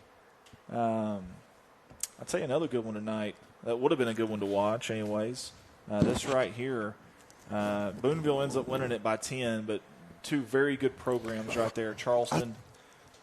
Last year, those two battled it out to the very end for that conference, I believe. Yeah, two extremely good football programs right there every year in and year out.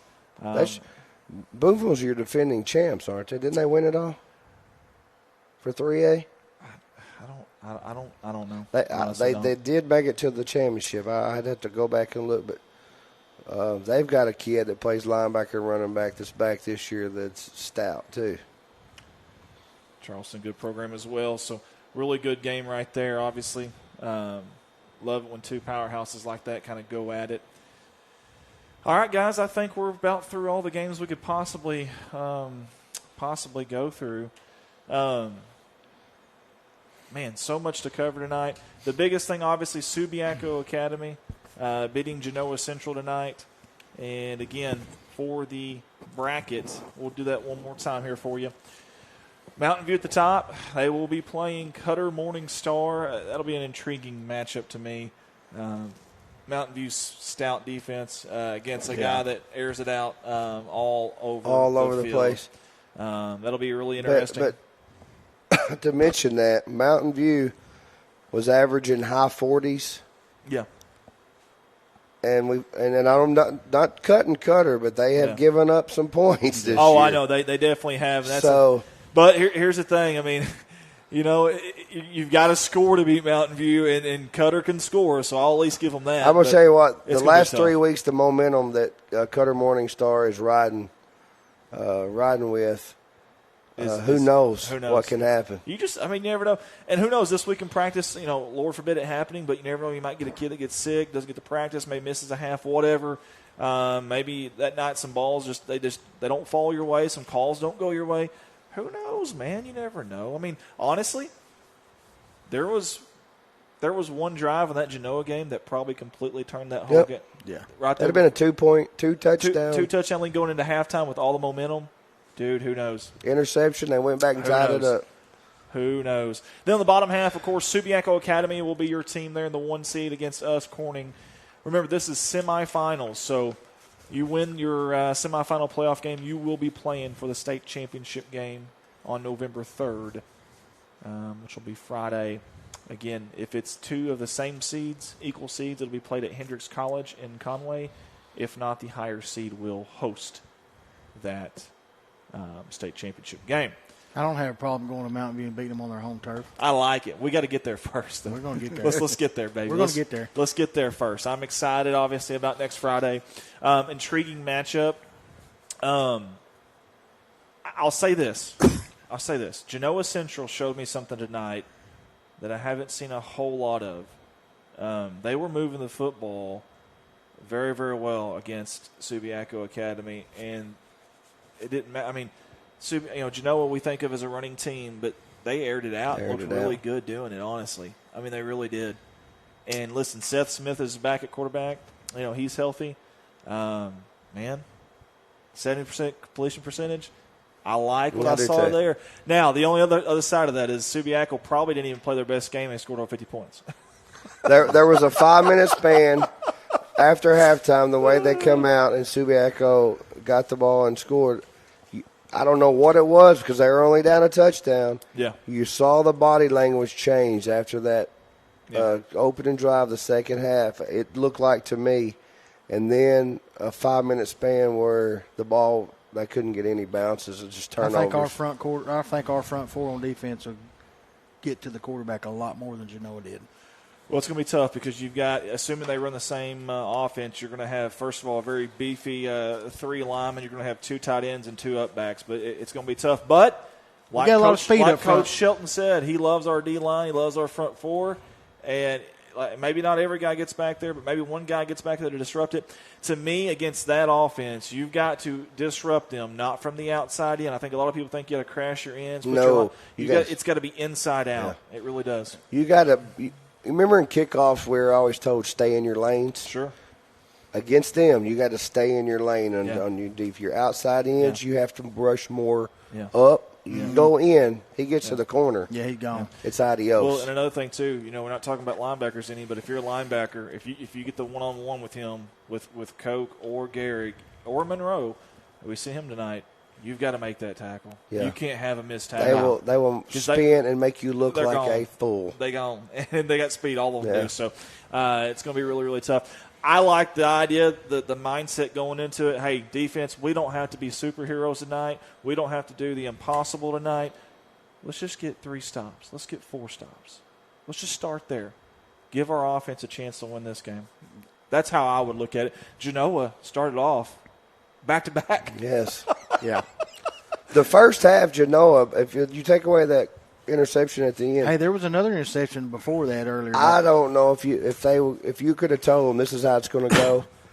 Coach from Genoa would have been happy. Oh, I promise you. Yeah, guarantee it. Hey, give Subiaco credit too for making adjustments at halftime. they shut that offense down too of Genoa. Genoa did have a few opportunities, but just couldn't quite get it done. Hey, a couple of fumbles don't go their way. Have the interceptions.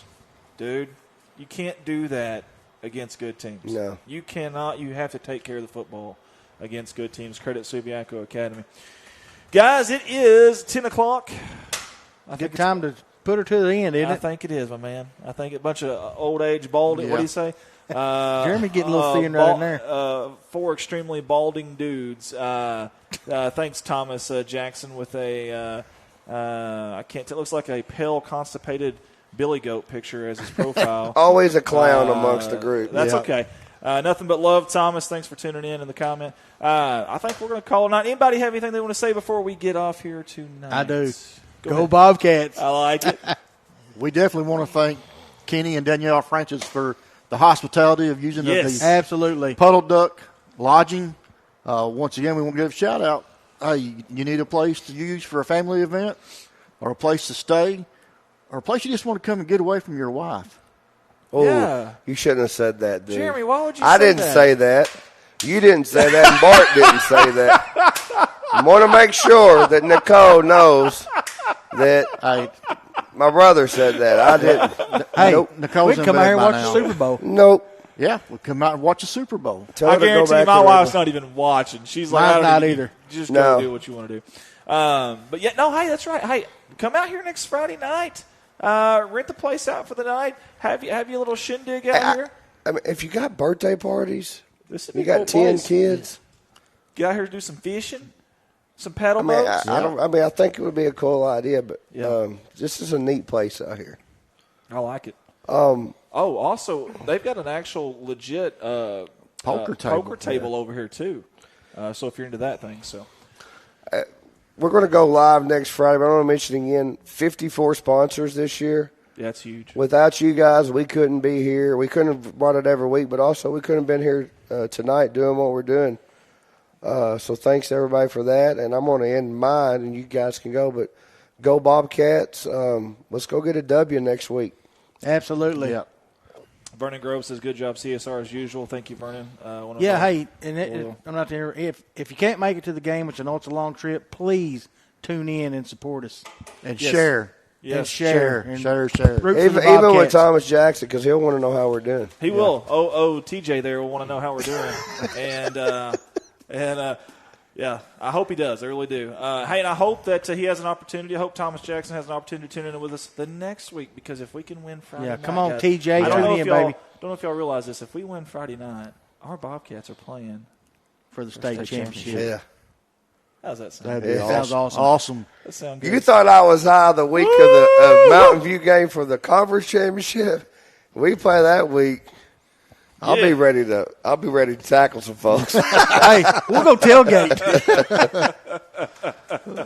All right, guys. For Rich Martin, who is no longer here with us, he left early. For Mark Hufford, who's a heck of a cook, I just realized tonight. For Jeremy Woods, for Bart White, Andy Earls, everyone at CSR saying good night. God bless you. And always, go Bobcat.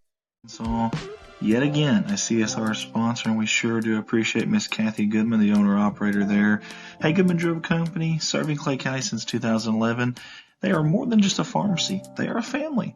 As a locally owned independent pharmacy, they are able to provide their patients with the personalized healthcare experience they deserve. Get hold of them, 870-857-0551. Miss Kathy and everyone at Goodman Drug wants to wish the Bobcats the best of luck on the season. Can't say thank you enough to these continued supporters of CSR, Miss Sheila Balschlicker and Balschlicker Brother Farms. They want to wish the Corning Bobcats, the boys and girls teams, the best of luck on the upcoming season. And we appreciate all that they do for our community, the school, and obviously us here at CSR. Again, thank you so much, Sheila, and thanks everyone at Balschlicker Brothers Farms. Go Cats.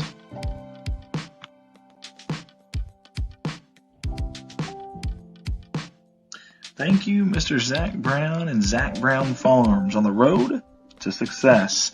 And we want to wish him and Shayna the best of luck. They're expecting a newborn baby not too long down the road. Congratulations, guys.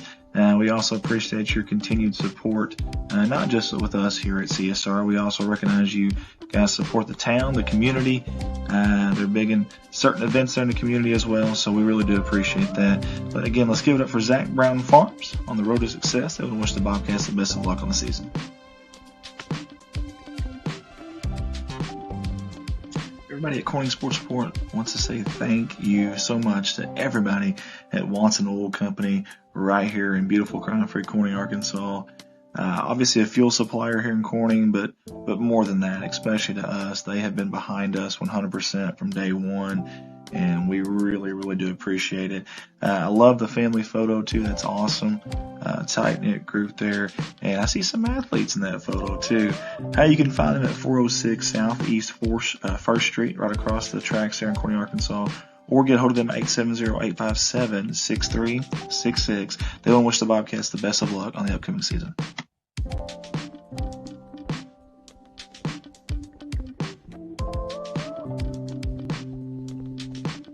Next up on the sponsor slideshow is K-Ron Farms out of Success, Arkansas. Hey, you want some genuine people who genuinely care about Corning athletics and the Corning Bobcats? These folks right here, Keith and Rhonda Turner, we want to say thank you guys so much. Several years in a row now they have sponsored us out of Success, Arkansas, and we certainly do appreciate it. They wish the Bobcats the best of luck on the upcoming season.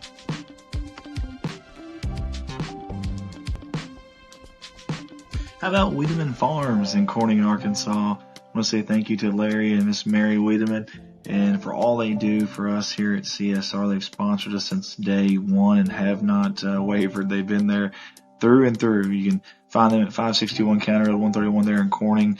And I know Miss Mary, I can't find a bigger Razorback fan than me, or a Bobcat fan, maybe in the whole town, than Miss Mary. I want to say thank you to both of you guys for your unwavering support, and they want to wish the Bobcats the best of luck on the season.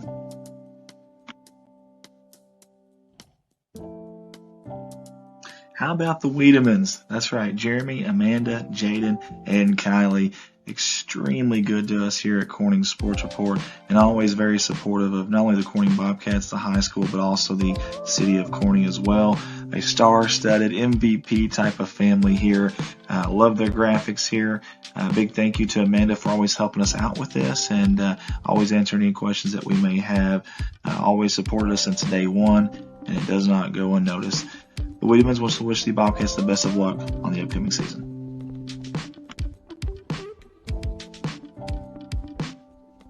Hey, these folks are some big time Razorback fans. That's not the only reason why I love them, but they're also huge Corning Bobcat fans. Let's give it up for Woolard Farms. Nathan, Jennifer, Josie, Dylan, and Ashley. Thank you guys for all y'all do, not just for the city of Corning and, of course, Corning High School, Corning Bobcat Athletics, but also us here at CSR. You guys have been with us from the very, very beginning, and we really, really do appreciate you guys. That's Woolard Farms, and they want to say, go Cats. One of the most humble and smartest men that I know, Mr. John Seelig. I want to say thank you to him and his company, Civil Engineering Associates, that he works for there in Jonesboro, Arkansas, and also a branch in Poplar Bluff, Missouri as well. John's been great to us here at CSR. His company sponsors every year, and we can't say thank you enough. Hey, if you need to get a hold of them, though, 870-972-5316 out of Jonesboro, or maybe a little bit closer, maybe you're in the Boot Hill, you want to call the Poplar Bluff branch, 573-686-2488. That's Civil Engineering Associates. Want to wish the Bobcats the best of luck.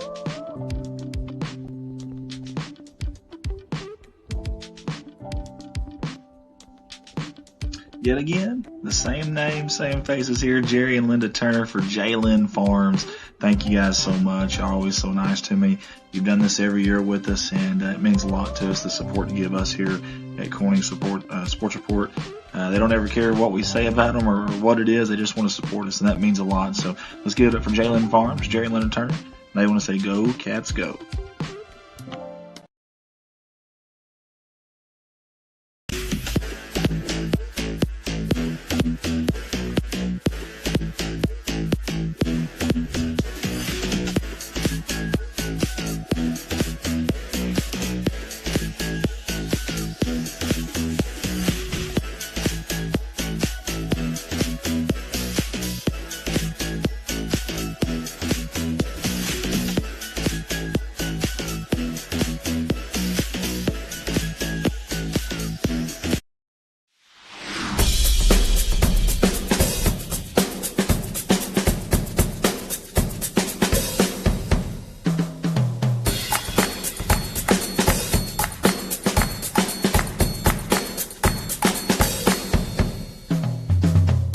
You can't be everywhere at once, but we can be anywhere you are. The Anywhere app by First National Bank. Putting you first, always. Clay County Connect is powered by Clay County Electric, bringing high-speed internet to rural communities in northeast Arkansas. We chose Clay County Connect for our internet service. Number one, it's fiber to the house. Number two, the great local service they provide. We still have local service people right here in our community servicing us when we have trouble. Plus, we have a local office we can walk into anytime and talk to people from our area. For more information, give us a call at 870-202-1990. For 85 years, Clay County Electric has powered our community with a legacy of excellent service. And now you get power and connectivity with the same great service you've come to expect. Clay County Connect brings the world to your fingertips with reliable, affordable, high-speed broadband internet. The best part? You get the same great local service that has defined us for decades. To learn more on how we can best serve you, visit us online or call 870-857-3521. Hey, a big shout out to Farm Service Incorporated here in Northeast Arkansas out of Corning and Noble. We appreciate them jumping on board with us here at Corning Sports Report. At Farm Service Inc., we strive to provide advanced agricultural technology with quality personalized service right here in Northeast Arkansas and Southeast Missouri. With our selection of brand name products and service technology, you can count on us to help your profits grow. They also want to mention they sell fertilizer, chemicals, seed, farm supplies, fuel, and offer custom application. Farm Service Incorporated want to wish the Bobcats the best of luck on the season. Malone Custom Designs in Corning, Arkansas should be your first stop for everything personalized and customized. They offer laser engraving on several types of items, but they also offer banners, signage, business cards, stickers, trophies, awards, caps, photography services, and more. Jay and Stephanie Malone would love for you to stop in their store at 310 North Missouri Avenue and check out their selections. Whether you are looking for custom marketing items or a gift for that special someone, give Malone Custom Designs the chance to make your day.